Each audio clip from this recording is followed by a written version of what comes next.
வணக்கம் and hello. Jagan novel audio book தமிழுக்கு உங்களை அன்போடு வரவேற்கிறேன். சாரி ஃப்ரெண்ட்ஸ், மண்டே வந்து நாங்கள் அப்லோட் பண்ணுறோமோ ஒரு சில எடிட்டிங் வந்து பண்ணி வச்சது டிலீட் ஆனதுனால எங்களால் திருப்பி ஃபஸ்ட்லேருந்து பண்ணுற மாதிரி ஆயிடுச்சு. ஸோ உங்களை இத்தனை நாள் 2 நாள் காக்க வச்சதுக்கு ரொம்ப சாரி. கதை இதுக்கப்புறம் அப்லோட் பண்ணுறோம், ஸோ கேட்டு என்ஜாய் பண்ணுங்கள். தேங்க்யூ. இன்றைய கதை சிவமயம், பாகம் 2. அத்தியாயம் 1. சிவத்தை தழுவியவர்களை தான் சைவர்கள் என்கிறோம். சைவர்களின் சின்னம் திருநீர் ஆகும். நீர் என்றால் பஞ்சபூதங்களில் ஒன்றான தண்ணீர் தான்.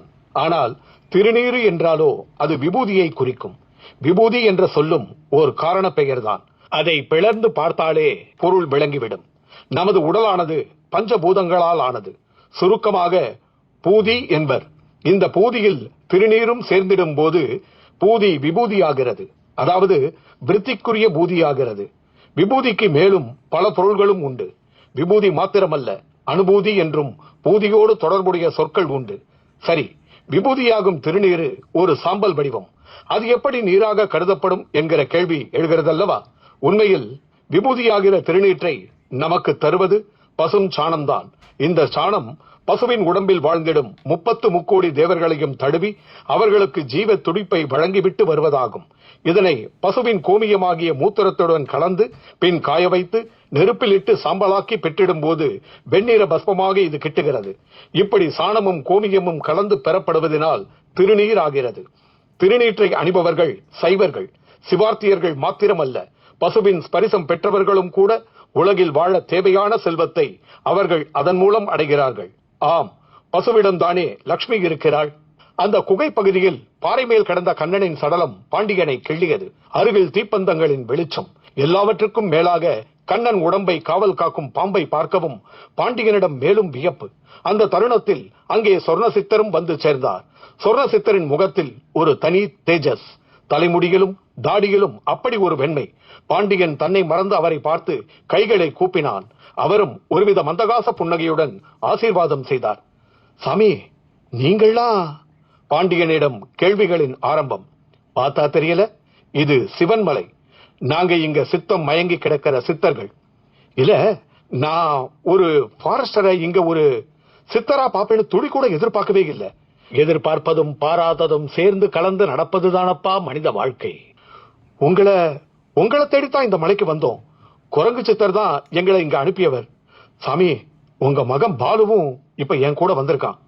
பாண்டியன் பாலுவை பற்றி சொல்லும் போது சுந்தரராஜன் முகத்தில் ஒரு தனி ஒளி. அதை சொர்ணசித்தரும் கவனித்தார். தெரியும்பா, நீங்க வந்திருக்கிற விஷயம் தெரியும். அதனாலதான் இந்த உடம்பை நாங்க இங்க கொண்டு வந்தோம். கண்ணன் உடம்பை காட்டி சொர்ணசித்தர் கூறவும் பாண்டியனிடம் கொஞ்சம் குழப்பம். என்னப்பா, நான் சொன்னது உனக்கு புரியலையா? ஆமா சாமி, இந்த கண்ணை எப்படி இறந்தாங்கிறது முதல் கேள்வி. அடுத்து அவனை இங்க கொண்டு வந்திருக்க என்ன காரணம்? பாவம் இந்த கண்ணன்.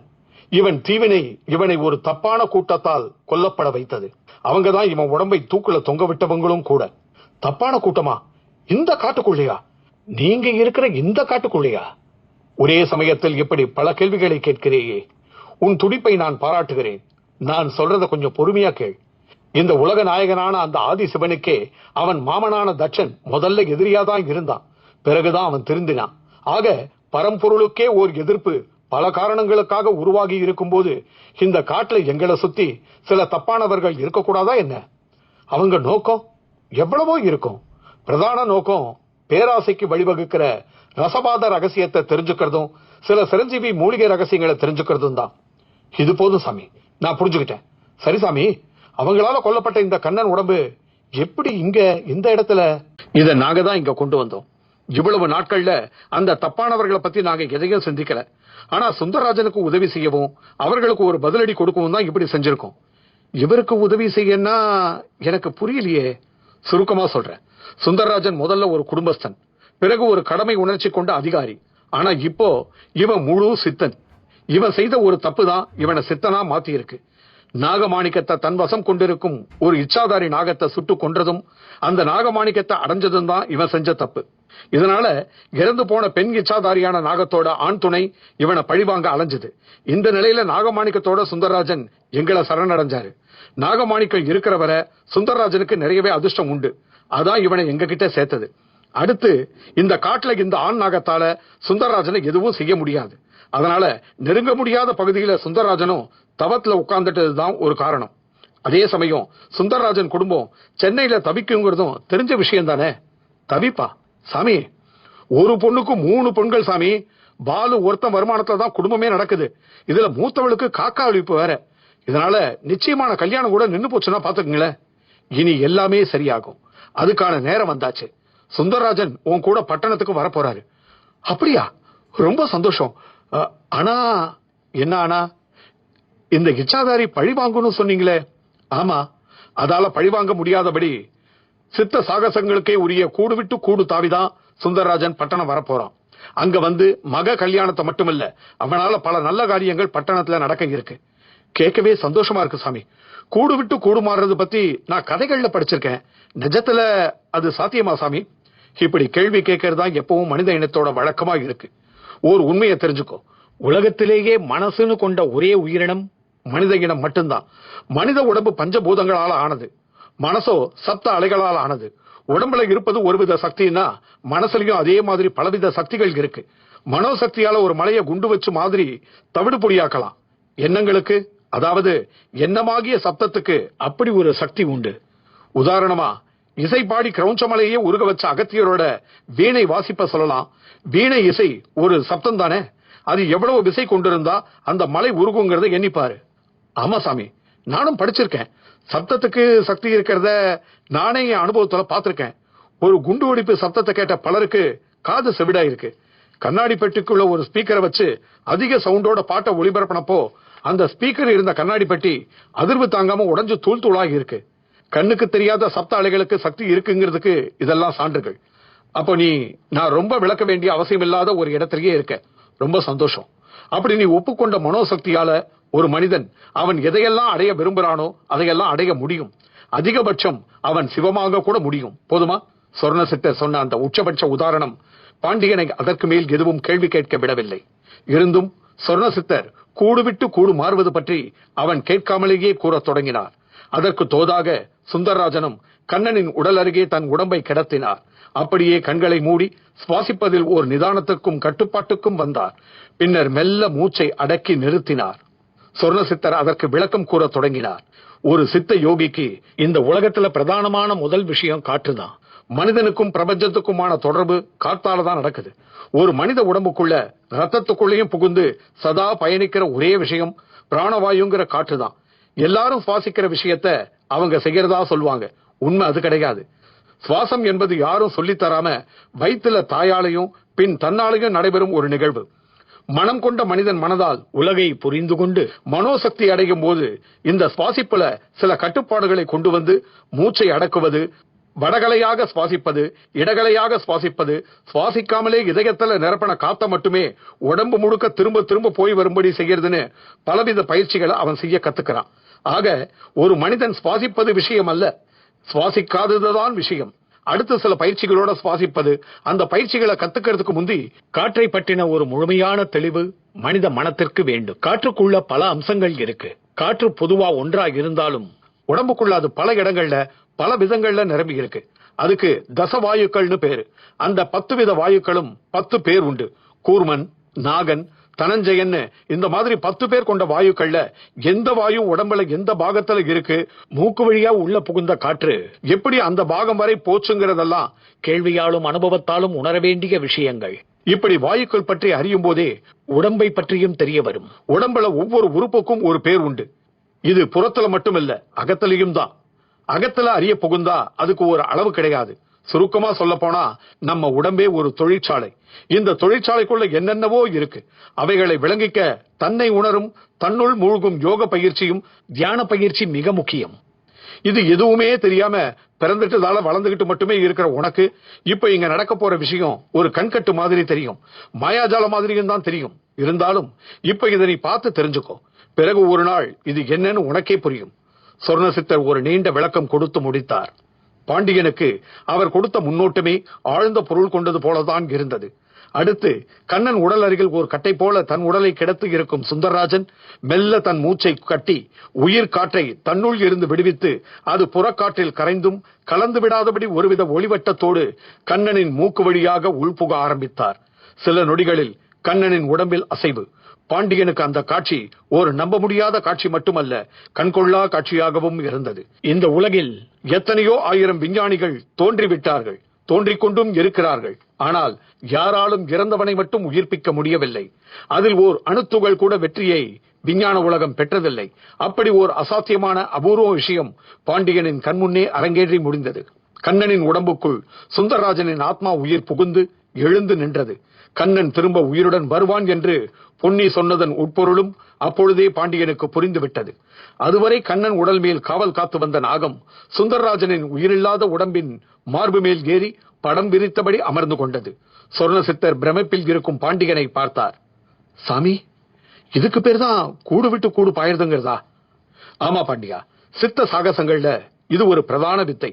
இதை நான் கற்பனையான விஷயமா தான் இருக்க முடியும்னு நினைச்சுக்கிட்டு இருந்தேன். எப்பொழுதும் ஒரு அளவுக்கு மேல யோசிச்சு பார்க்க முடியாத விஷயங்களை மனசு கற்பனை தான் நினைக்கும். சாமி, இப்படி ஒரு சக்தியை கையில வச்சுக்கிட்டு நீங்கெல்லாம் இந்த காட்டுக்குள்ள இருந்தா எப்படி சாமி? எவ்வளவோ நல்லவங்களை காலம் கொண்டுகிட்டு போயிட்டு இருக்கு.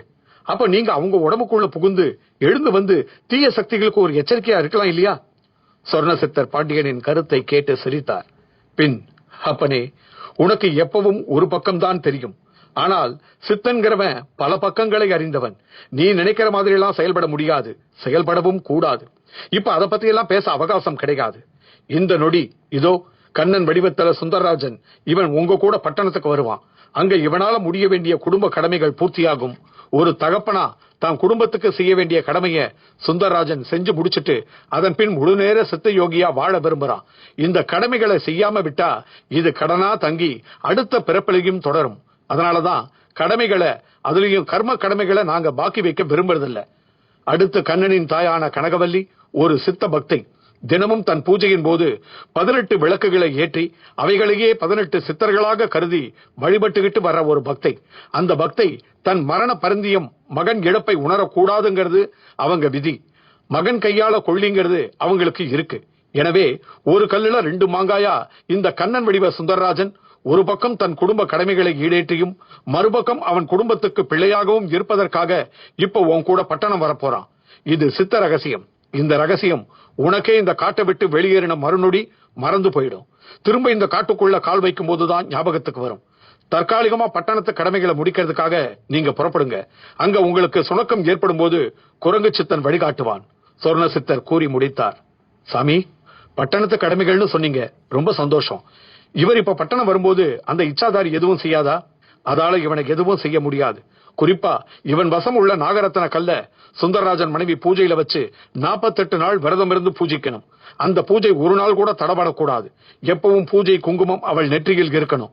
அவ அந்த பூஜையை வெற்றிகரமா முடிச்சுட்டா சுந்தரராஜன் தன் சுய உடம்போடையே எங்க வேணாலும் போகலாம் வரலாம். அந்த இச்சாதாரியால சுந்தரராஜனை எதுவும் செய்ய முடியாம போயிடும். இது ரொம்ப முக்கியம். சொர்ண சித்தர் அபூர்வமான அந்த விஷயத்தை சொன்ன கையோடு அந்த நாகரத்னத்தையும் எடுத்து காண்பித்தார். அவரது மிருதுவான உள்ளங்கை மேல் ஓர் அக்னி துண்டு போல அது மின்னியது, கண்ணை பறித்தது.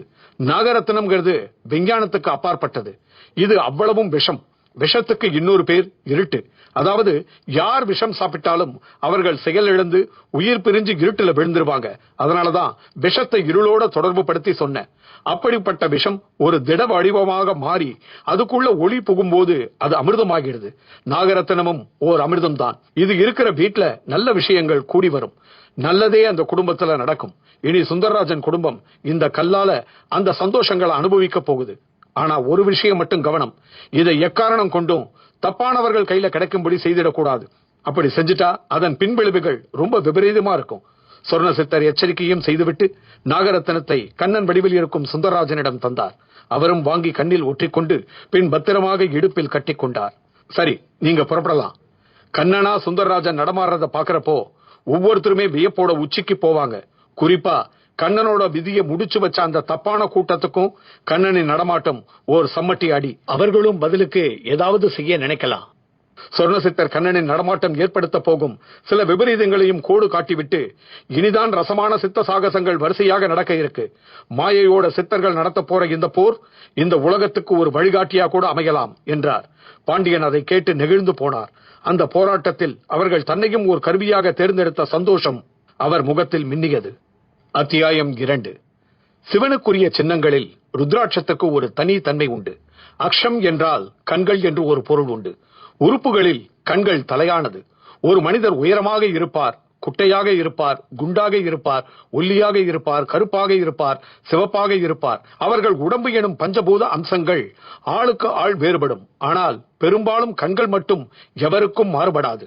அது ஒரு அளவு கொண்டதாக இருக்கும். அதுவே ஒளியை கொண்டு வழியை காட்டுவதாகவும் இருக்கும். கண்கள் மட்டும் இல்லாவிட்டால் வாழ்வில் எதிரிருந்தும் பயனில்லை. வாழ்க்கை முழுக்க பிறர் தயவிலேயே வாழ வேண்டிய ஒரு துர்பாக்கிய நிலையும் ஏற்பட்டுவிடும். கண்களுக்கு அப்படி ஒரு சக்தி, அப்படி ஒரு சிறப்பு. கண்களிடம் உள்ள இன்னொரு சிறப்பு, இரு கண்கள் இருந்தும் இரண்டும் தனித்தனியே காட்சிகளை பார்ப்பதில்லை. ஒன்றுபட்டு ஒரு காட்சியை தான் பார்க்கும். இரண்டும் ஒன்றுபட்டாலே காட்சி தெளிவும் கிடைக்கும். எனவே கண்ணிரண்டும் ஓர் அடிப்படை உண்மையை நமக்கு சொல்வதாகவும் உள்ளது. இத்தனை சிறப்புகள் கொண்ட கண்கள் எல்லோருக்கும் 2. ஆனால் ருத்ரனாகிய சிவபெருமானுக்கு மட்டும் 3 கண்கள். நெற்றியில் ஒரு கண்ணுடையவன் ஈசன். அந்த நெற்றிக்கண்ணுக்கு ஞானக்கண் என்றும் சுடர்விழி என்றும் கூட பெயர் உண்டு. இந்த ஞானக்கண் தான், அதாவது ஈசனின் 3வது கண் தானே மண் மீது ருத்ராட்சம் என்கிற தாவரமாக தோன்றி அந்த அம்சங்களை தன்னகத்தே கொண்டு ருத்ராட்ச கனிகளாய் முதலில் மரத்தில் தோன்றி காயாகி பின் காய்ந்து உதிர்ந்து விழுகிறது. இந்த ருத்ராட்ச காய்க்கு பல அதிசய சக்திகள் உண்டு. ஒருபுறம் கண்ணனின் அப்பா ராகவனும் எடிட்டரும் கண்ணனின் உடம்பை தேடிக்கொண்டு காட்டுக்குள் திரிய, மறுபக்கம் பாலு பாண்டியன் சொன்னது போல பொன்னியின் குடிசைக்கு ஷாலினியுடன் போய் காத்துக் கொண்டிருந்தான். காட்டுக்குள் சொர்ணசித்தரிடமிருந்து விடைபெற்றுக் கொண்ட பாண்டியனும் கண்ணனும் மிக உற்சாகமாக பேசிக்கொண்டு முக்கியமான அந்த காட்டுப்பகுதியை கடந்த வண்ணம் இருந்தனர். ஓர் இடத்தில் அருவி ஒன்றால் உருவான ஓடை ஒன்று குறுக்கிட்டது. அதில் இருவரும் இறங்கி மறுகரை சேர்ந்த போது பாண்டியனுக்கு லேசாக தலையை சுற்றுகிற மாதிரி இருந்தது. கொஞ்சம் சற்று முன் நடந்த சம்பவங்கள் அவ்வளவும் மனதிற்குள் அணிவகுத்து அப்படியே விலகி வெளியேறுவது போலும் தோன்றியது. எல்லாம் சில நொடிகள் தான். சொர்ணசித்தர் கூறியது போல பாண்டியனுக்கு கண்ணன் தான் சுந்தரராஜன் என்பதில் இருந்து கூடுவிட்டு கூடு பாய்ந்த நிலையில் அவர் வந்திருக்கிறார் என்பதும் அப்படியே அப்பட்டமாக மறந்து போய் கண்ணனை ஆச்சரியமாக பார்த்தார். கண்ணன், நீ திரும்ப உயிரோட வந்துட்டியா என்று பாண்டியன் கேட்ட கேள்வி சுந்தரராஜனுக்கும் சித்தமாயை பாண்டியனை ஆட்கொண்டு விட்டது என்று தெரிந்துவிட்டது. இனி நடிக்க தொடங்க வேண்டியதுதான் என்று முடிவு செய்தார். ஆமா பாண்டியன் சார், வாங்க போய் முதல்ல எங்க அப்பாவை பார்ப்போம் என்று பாண்டியனை கையை பிடித்து இழுத்துக் கொண்டு நடந்தார். வழியில் ஓங்கு தாங்காக ஒரு செம்மரம், அதன் கிளைகளை சங்கிலி போல் கம்பி பற்றி வளர்ந்திருக்கும் ஒரு கொடி, அதில் இருந்து சில இலைகளை சிவார்ப்பணம் என்று சொல்லி வணங்கிவிட்டு கிள்ளிக் கொண்டார். கண்ணன், இந்த இலைகள்லாம் எதுக்கு? பாலுவோட அக்கா வித்யாவோட வலிப்பு நோய் குணமாக வேண்டாமா? ஓ, அதுக்கு இதான் மருந்தா? இதேதான் மருந்து. இதோட பேரு மானசகரணி. ரத்தத்துல இதோட சாறு கலந்த நொடி இதுக்குள்ள இருந்து 10 வித வாயு தோன்றும். அதுவும் ரத்தத்துல கலந்து ஓட துவங்கும். மூளைக்குள்ள இந்த மூலிகை சாறு கலந்து ரத்தம் பாயும் போது பாதிக்கப்பட்ட பாகத்தை ரணத்தை ஆற்றி அங்க இருக்கிற திசு அடப்பை நீக்கி ஓடி மொத்த ரத்தத்து கொழுப்பையும் கரைச்சு சிறுநீரில சேர்த்திடும். அதன் பின் வலிப்பு காரணமான துடிப்பு ஏற்பட வழியே இல்லை. அது மட்டும் இல்ல, இதை சாப்பிட்டவர்களுக்கு மருந்து ஒரு புது ஊக்கத்தையே தரக்கூடியது. கண்ணனுக்குள் உள்ள சுந்தரராஜன் கூறியதை பாண்டியன் கேட்டுக்கொண்டு வியந்தார். ஆனால் ஒரு சித்த யோகியாகிய சுந்தரராஜன் தான் அப்படி கூறுகிறவர் என்கிற அந்த உண்மை மட்டும் பாண்டியனுக்கு தோன்றவே இல்லை. பொன்னியின் குடிசை. பாலு ஷாலினியுடன் வந்து நடந்த களைப்பு தீர காலை நீட்டிக் கொண்டான். பார்த்து கொண்டே இருந்த முத்துப்பிள்ளை அவர்கள் குடிக்க மோர் கொண்டு வந்து கொடுத்தார். பொன்னி தனக்கு புதரில் கிடைத்திருந்த அகஸ்திய லிங்கத்தை பூஜித்துக் கொண்டிருந்தாள். ஷாலினி அவள் பூஜிப்பதையே வியப்புடன் பார்த்தாள். அப்படியே பாலுவை பார்த்தவள், பாலு, இந்த பொண்ணு சொன்ன மாதிரியே எல்லாம் நடந்துருச்சு. இவ சொன்ன மாதிரி கண்ணன் உயிரோட வந்தா எவ்வளவு நல்லா இருக்கும் என்று கேட்ட அந்த நொடி கண்ணனும் பாண்டியனும் அவர்களை பார்த்தபடி வந்து கொண்டிருந்தனர். ஷாலினிக்கும் பாலுவுக்கும் தூக்கி வாரி போட்டது. ஐயோ, என்ன ஒரு ஆச்சரியம்! ஷாலினி, உன் வாய்க்கு சக்கரை தான் போடணும். What a miracle! அது பார் கண்ணன், எக்ஸாக்ட்லி கண்ணனே தான், கண்ணனே தான். ஷாலினி எகிரி குதித்தாள். அவர்களும் நெருங்கி விட்டனர். பாண்டியன் சார், கண்ணனை எங்க பாத்தீங்க? காட்டுக்குள்ளதான். ஆனா துல்லியமா எங்க பார்த்தேன்னு மட்டும் ஞாபகம் வர மாட்டேங்குது. எப்படியோ கண்ணன் உயிரோட வந்ததே பெரிய விஷயம்தான். கண்ணா, அப்ப நீ தூக்குல தொங்குனது எப்படி? அப்படி தொங்குன நீ எப்படி உயிர் தெழுந்து வந்த? யாராவது சித்தர்கள் நடுவுல பார்த்து ஏதாவது மூலிகை கொடுத்து உன்னை பிழைக்க வச்சுட்டாங்களா? ஷாலினி கேள்விகளை ஒரேடியாக கொட்டி அடுக்கினாள். தன் மகன் பாலுவை நேரில் பார்த்த சந்தோஷத்தை வெளிக்காட்டிக்க முடியாதபடி கண்ணன் மந்தகாசமாக சிரித்தார். அதாவது கண்ணனுக்குள் இருக்கும் சுந்தரராஜன் தான் அப்படி சிரித்தவர். சிரிப்போடு எங்கேயாப்பா என்று கேட்கவும் தான் அவரும் எடிட்டரும் காட்டுக்குள் கண்ணன் உடம்பை தேடிக்கொண்டிருக்கும் நினைவே எல்லோருக்கும் வந்தது. பொன்னியும் பூஜை முடிந்து அந்த சிவலிங்கத்தையும் மார்பில் அணைத்து சுமந்தபடி எதிரில் வந்தாள். அவளுக்கு சுந்தரராஜனை உணர முடிந்தது. சாமி நமஸ்காரம் என்றாள். ஆசீர்வாதம் குழந்தை என்றார் சுந்தரராஜனும். கண்ணனும் பொன்னியும் அப்படி பேசிக் கொண்டது அவர்களுக்கு ஒரே ஆச்சரியம். சாமி உங்க அப்பா பாவம், காட்டுக்கு வழி தெரியாம திரிசூல மரத்தடியில தேங்கி நின்னுகிட்டு இருக்காரு, போய் கூட்டிட்டு வாங்க. பொன்னி ஏதோ நேரில் பார்த்தது போல கூறவும், இதோ இப்பவே போறேன் என்று கண்ணன் புறப்படவும் பாலுவும் பாண்டியனும் ஒருவரை ஒருவர் பார்த்து கொள்ள ஷாலினி கத்தினாள். கண்ணா நீ தனியா போகாத, காட்டுக்குள்ள திரும்ப உனக்கு ஏதாவது ஆயிட போகுது. ஷாலினி கத்தியதை கண்ணன் காதிலேயே வாங்கிக் கொள்ளவில்லை. ஆனால் பொன்னி ஷாலினியை சமாதானம் செய்தாள்.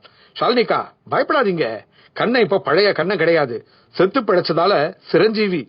அவர் இப்ப அப்பாவோட வந்த உடனே நீங்க எல்லாரும் பட்டணத்துக்கு புறப்படுங்க, உங்க கூட நானும் வரப்போறேன். பொன்னி அப்படி சொல்லவும் ஷாலினிக்கு இன்னும் குஷியாகிவிட்டது. பொன்னி நீ அவசியம் வரணும், உனக்கு பட்டணம் பூரா நான் சுத்தி காட்டுறேன். அப்புறமா நீ இப்படி அருள்வாக்கு சொல்ற, அதுக்கு என்ன காரணங்கிறதையும் டாக்டர்கள் கிட்ட காட்டி பரிசோதனை செய்யலாம் என்று ஒரு பத்திரிகையாளர் பொண்ணுக்கு உண்டான புத்தி மாறாமல் பேசினாள். பொன்னி எதுவும் பேசவில்லை. ஆனால் பாண்டியனுக்கும் பாலுவுக்கும் மட்டும் தங்கள் நோக்கம் ஈடேறாமல் தாங்கள் எப்படி கிளம்புவது என்ற குழப்பம். பாண்டியன் சுந்தரராஜன் தான் கண்ணன் என்பதை முற்றாக மறந்து விட்டிருந்ததால் சென்னையை விட்டு கிளம்பிய போது மனதுக்குள் இருந்த எண்ணம் தான் தூக்கலாக இருந்தது. பாண்டியன் சார், என்ன சார் இது? இவங்க வேணும்னா போகட்டும், நாம போக வேண்டாம். ஆமா பாலு, நாம வந்த காரியத்தை தான் இன்னும் தொடங்கவே இல்லையே. பாண்டியன் சொல்லி வாய் மூடும் முன் அவர் செல்போனில் அழைப்பு. காதை கொடுத்தவரை ரங்கநாயகி தான் எட்டி பிடித்திருந்தாள். எப்படி இருக்கீங்க? நல்லா இருக்க ரங்கநாயகி, ஏதாவது முக்கியமான விஷயமா? ஆமா, பாலுவோட அம்மா கிணத்தடியில வழுக்கி விழுந்து அவங்க கால் முறிஞ்சு போச்சு, ஆஸ்பத்திரியில அட்மிட் பண்ணிருக்காங்க என்றாள் ரங்கநாயகி. My God! பாண்டியன் கைகளை உதறிக்கொள்ள, பாலு என்ன சார் என்றான் வேகமாக. பாலு நாமளும் கிளம்புற நேரம் வந்தாச்சு. என்ன சார் சொல்றீங்க? உங்க அம்மா கிணத்தடியில வழுக்கி விழுந்துட்டாங்களாம், கால் எலும்பு முறிவு ஏற்பட்டு ஆஸ்பத்திரியில அட்மிட் ஆயிருக்காங்க. யார் சார் உங்களுக்கு சொன்னது? ரங்கநாயகி. அவங்களுக்கு எப்படி சார் தெரியும்? இதோ பார், இந்த துணை கேள்விகளுக்கு இனி இடம் இல்ல, அங்க போனா நமக்கு தெரிஞ்சுட்டு போகுது. பாண்டியன் பதில் கூற பொன்னி அதை கேட்டு கலகலவென்று சிரித்தாள். பொன்னி சிரிக்கிறத பார்த்தா அதுக்கு பின்னால பெருசா ஏதோ விஷயம் இருக்கிற மாதிரி தெரியுது எனக்கு. பாண்டியன் என்ன இப்ப என்ன நல்லாவே புரிஞ்சுக்க ஆரம்பிச்சிட்டீங்களே. நான் உன்னை தொடக்கத்துல கூட தப்பா புரிஞ்சுக்கல பொன்னி. உன் சக்தி எப்படியெல்லாம் வேலை செய்துங்கிறத விளங்கிக்க ஆசைப்பட்டேன், அவ்வளவுதான். துப்பறிகிற புத்தி உள்ளவங்க இல்லையா, அதனால இப்படித்தான் யோசிப்பீங்க. பொன்னியின் பதிலுக்கு பதில் பேச்சு முத்துப்பிள்ளை கண்களில் கண்ணீரை வரவழைத்து விட்டது. பாண்டியன் அதை கவனித்தார். மெல்ல அவர் அருகில் சென்றார். ஐயா சொல்லுங்க தம்பி, பொன்னியை நினைச்சு ரொம்ப வருத்தப்படுற மாதிரி தெரியுதுங்களே. ஆமா தம்பி, பொன்னி எனக்கு சித்தர் சாமிங்கெல்லாம் சேர்ந்து கொடுத்த ஒரு அருள் பிரசாதம், இந்த உலகத்துல எனக்குன்னு இருக்கிற ஒரே ஒரு ஆதாரம். இப்ப அதனால என்ன தம்பி அப்படி கேட்டுட்டீங்க? திடீர்னு காலையில இருந்து நான் பட்டணம் போக போறேன், எனக்கு பட்டணத்துல நிறைய வேலை இருக்கு தாத்தா அப்படின்னு சொல்றா. அவ விளையாட்டுக்கு பேசுற பொண்ணு இல்ல. அவ பேசுறான்னா அதுக்கு பின்னால 1000 அர்த்தம் இருக்கும். நானும் ஒத்துக்கிறேன்யா, நீங்க அனாவசியமா கவலைப்படாதீங்க. பொன்னிய பத்திரமா பாத்துக்க வேண்டியது என்னோட பொறுப்பு. அவ சாமி குழந்தை தம்பி, அவளுக்கு எந்த கெடுதலும் யாரும் செய்திட முடியாதுங்கிறது எனக்கு தெரியும். இருந்தாலும் அவளை பிரிஞ்சு இருக்க போறத நினைச்சாதான் மனசுக்கு கஷ்டமா இருக்கு. அப்ப நீங்களும் எங்க கூட பட்டணத்துக்கு வாங்க. முடியாது தம்பி, நான் சாப்பிட மறப்பேன், ஆனா ஆகாசலிங்கத்தை கும்பிடாம இருக்க மட்டும் என்னால முடியவே முடியாது. ஐயா, நீங்க ஆகாசலிங்கம்னு சொல்லும் போதுதான் எனக்கு ஞாபகம் வருது. காட்டுல எங்களுக்கும் அந்த லிங்கத்தோட தரிசனம் கிடைச்சது. அந்த தரிசன அனுபவத்தை இப்ப நினைச்சாலும் எனக்கு உடம்பெல்லாம் சிலிர்க்குதுங்க. பாண்டியன் சொல்லும் போதே உடம்பில் ஒரு சிலிர்ப்பு. கைகளும் கூப்பி நின்றான். பாலுவும் சேர்ந்து கொண்டான். காட்டுக்குள் கண்ணன் திரிசூல மரம் எங்கே இருக்கிறது என்று கச்சிதமாக தெரிந்து நடந்து செல்லும் போது பக்கத்தில் தான் இருந்தது தமயந்தியின் குடிசை. கண்ணன் வடிவ சுந்தரராஜனுக்குள் ஒரு குறும்பு உணர்ச்சி. அடுத்த நொடியே தமயந்தி குடிசையை நோக்கி நடக்கத் தொடங்கினார். தமயந்தியும் குடிசைக்கு வெளியே ஒன்றும் தெரியாதவள் போல அமர்ந்து கொண்டு வேர்க்கடலைகளை உடைத்து பருப்பை சேகரித்துக் கொண்டிருந்தாள். கண்ணன் வருவதை பார்த்தவளுக்கு ஒரு நொடி நெஞ்சை அடைத்தது. நெற்றியில் ஆச்சரிய அதிர்வுகளின் சுருக்கங்கள் வரிகளாய் விழுந்தன. கண்ணனும் அருகில் வந்தான். இனி சிறிது காலத்திற்கு சுந்தரராஜனை நாம் மறந்து கண்ணன் என்றே நினைப்போமே. இது வாசகர்களின் கவனத்திற்கு. கண்ணன், கண்ணனே தான் தமயந்தி, கண்ணனே தான். என்னடா தூக்குல தொங்கினவன் திரும்ப உயிரோட வந்து நிக்கிறானேன்னு பாக்குறியா? கண்ணன், நீங்க எப்படி இங்க? இது சிவன்மலை, சித்தர்கள் தெரிகிற காடு. அவங்க மனசு வச்சா செத்த பிணத்துக்கும் உயிர் வரும். அதுக்கு நான் தான் சாட்சி. அப்படின்னா என்ன? அப்படின்னா ஆட்டுக்குட்டினா நான் இப்ப செத்து பொழைச்சவன். அது மட்டும் இல்ல, என்ன இனி எந்த வியாதியும் எதுவும் பண்ணாது. ஏன்னா நான் சஞ்சீவி மூலிகையை சாப்பிட்டவன். சஞ்சீவி மூலிகையா? ஆமா, அனுமார் லக்ஷ்மணன் உயிரை காக்க கொண்டு வந்த அதே சஞ்சீவி மூலிகை தான். ஒரு சித்தர் அதை மூக்குல வச்சு வாயால ஊதுனாரு. அதுலதான் எனக்கு உயிர் வந்தது. அப்புறம் அதையே எனக்கு சாப்பிட கொடுத்தாங்க. இனி எனக்கு சாவே கிடையாது. கண்ணன் சொல்ல சொல்ல தமயந்திக்கு தலை சுற்றியது. ஆமா, ஷாலினி எங்க? அவங்க அவங்க உங்களை தேடிக்கிட்டு தான் போனாங்க. அப்படியா? அப்படின்னா நான் காட்டுக்குள்ள தேடி பிடிச்சுக்கிறேன். பை த வே, என் துணிமணி பேக் எல்லாம் இங்க இருக்குல்ல, அதையும் எடுத்துக்கிறேன். கண்ணன் குடிசைக்குள் நுழைந்து தன் துணிமணி பேக் என்று சகலத்தையும் எடுத்துக்கொண்டான். அப்படியே ஷாலினியின் துணியையும் எடுத்துக்கொண்டான். வெளியே கொடியில் ஷாலினியின் நைட் டிரஸ் காய்ந்து கொண்டிருந்தது. அதையும் எடுத்து தோளில் போட்டுக் கொண்டான். வரேன் தமயந்தி, உன் உதவிகளுக்கு ரொம்ப நன்றி. கிளம்பி விட்டான். தமயந்திக்குள் குபுகுபுவென்று புகைய தொடங்கி விட்டது. இது எப்படி சாத்தியம்? இல்ல, இவன் சொல்றது மாதிரி இவனுக்கு உயிர் வந்தது சித்த சாகசமா? தமயந்திக்கு இருப்பே கொள்ளவில்லை. உடனேயே அவளை இயக்கும் கூட்டத்துக்கு பதில் கூறுவதற்காக அவள் கிளம்பி விட்டாள். அத்தியாயம் 3. ருத்ராட்சம் என்பது சிவனின் கண்களுக்கு இணையானது என்று பார்த்தோம். அதிலும் பலவித ருத்ராட்சங்கள் உள்ளன. ஒரு ருத்ராட்ச கனியை எடுத்து பார்த்தால் அது விளங்கும். ஆரஞ்சு பழம் என்பது பல சுளைகளால் ஆனது போல ருத்ராட்சமும் பல சுளைகளால் ஆனது. அவைகளின் சுளை கனிக்கு கனி மாறுபட்டிருக்கும். சில ருத்ராட்சங்கள் ஒரே கனியாக இருக்கும். இதை ஒரு முகம் என்பார்கள். 1, 2, 3 என்று 12 முகங்கள் வரை, அதாவது சுளைகள் கொண்ட ருத்ராட்சங்கள் கிடைக்கிறது. இது காய்ந்த பிறகு கல்லை போல உறுதியாக மாறிவிடும். நெடுங்காலத்திற்கு இது அதே உறுதியோடு இருக்கும். இதை பூச்சிகள் தாக்காது. வெப்பம், குளிருக்கு இது ஈடு கொடுக்க வல்லது. இதை அணிந்திருப்பவர் உடம்பின் வெப்பத்தை இது உறிஞ்ச வல்லது. இதை கழுத்தில் மாலையாக அணிய பல காரணங்கள் உண்டு. ஒரு மனிதனின் உடம்பில் வெப்பம் அதிகரிக்கும் போது அவனது வயிற்றில் முதலில் புண் தோன்றும். அது தன்னை வெளிக்காட்டிக் கொள்ள வாயிலும் தோன்றும். அப்படியே அந்த வெப்பமானது வாய்க்கும் வயிற்றுக்குமாக பரவி கிடக்கும். இதன் இடைப்பட்ட பாகம்தான் கழுத்து. கழுத்தை சுற்றி ருத்ராட்சங்கள் இருக்கும் போது அந்த வெப்பத்தை ருத்ராட்சம் உறிஞ்சி எடுத்துவிடும். அது மட்டுமல்ல, கண்டம் என்கிற கழுத்து பகுதிதான் உடம்புக்கும் சிரசுக்கும் பாலமாக விளங்குகிறது. எனவே திருஷ்டிக்கு அதிக தாக்கம் அங்கே உண்டு. அதில் இருந்தும் ருத்ராட்சங்களே அதை அணிந்தவரை பாதுகாக்கிறது. சென்னையில் இருந்து ஸ்ரீபெரும்புதூர் செல்லும் சாலையின் மேல் மெயின் ரோட்டில் இருந்தே பார்க்க முடிந்த தினசில் இருந்தது அந்த ஆனந்த நிலையம். வெள்ளையும் காவியும் கலந்த கொடி முகப்பில் பறந்து கொண்டிருக்க 50க்கு 50 அடி அகலத்தில் சுவாமி ஆனந்தரின் பிளக்ஸ் போர்டு மின்னிக் கொண்டிருந்தது. போர்டின் ஒரு முனையில் வாழ்வெல்லாம் இன்பம் என்கிற வரிகள். அந்த பிளக்ஸில் ஆனந்தர் தாடியும் மீசையுமாய் பழைய ஓஷோ ஸ்டைலில் இருந்தார். அவரது தெளிவும் திடமும் இவருக்கு உண்டா என்பதை அனுபவித்தே அறிய முடியும். ஆனாலும் பார்க்க ஒரு தீட்சண்யம். ஒரு முடி கூட அருந்திடாத நீண்ட தாடியும் தலைமுடியும் ஆனந்தருக்கு இருந்தால் வயது 40ல் இருந்து 50க்குள் இருக்கலாம் என்கிற அளவில்தான் இருந்தது. பிளக்ஸை தொடர்ந்து நீண்ட ஒரு மண்பாதை, இருபுறமும் வரிசையாக சேவகர்கள் மாதிரி நெட்டிலிங்க மரங்கள், உள்ளே மிகப்பெரிய பச்சை புல்வெளி, அவ்வளவும் ஜெர்மன் கிராஸ், அங்காங்கே புஷ்டியான பூமரங்கள், ஒரு நதிக்கரையோர இடத்திற்கு போய்விட்டது போன்ற ஒரு குழுமை. அதன் நடுவில் ஆனந்த நிலையம் என்கிற பெயரில் பளிங்கினாலே கட்டப்பட்ட ஒரு மாளிகை போன்ற கட்டிடம். அங்கும் இங்குமாக நிறைய வெள்ளைக்காரர்கள் கண்ணில் பட்டார்கள்.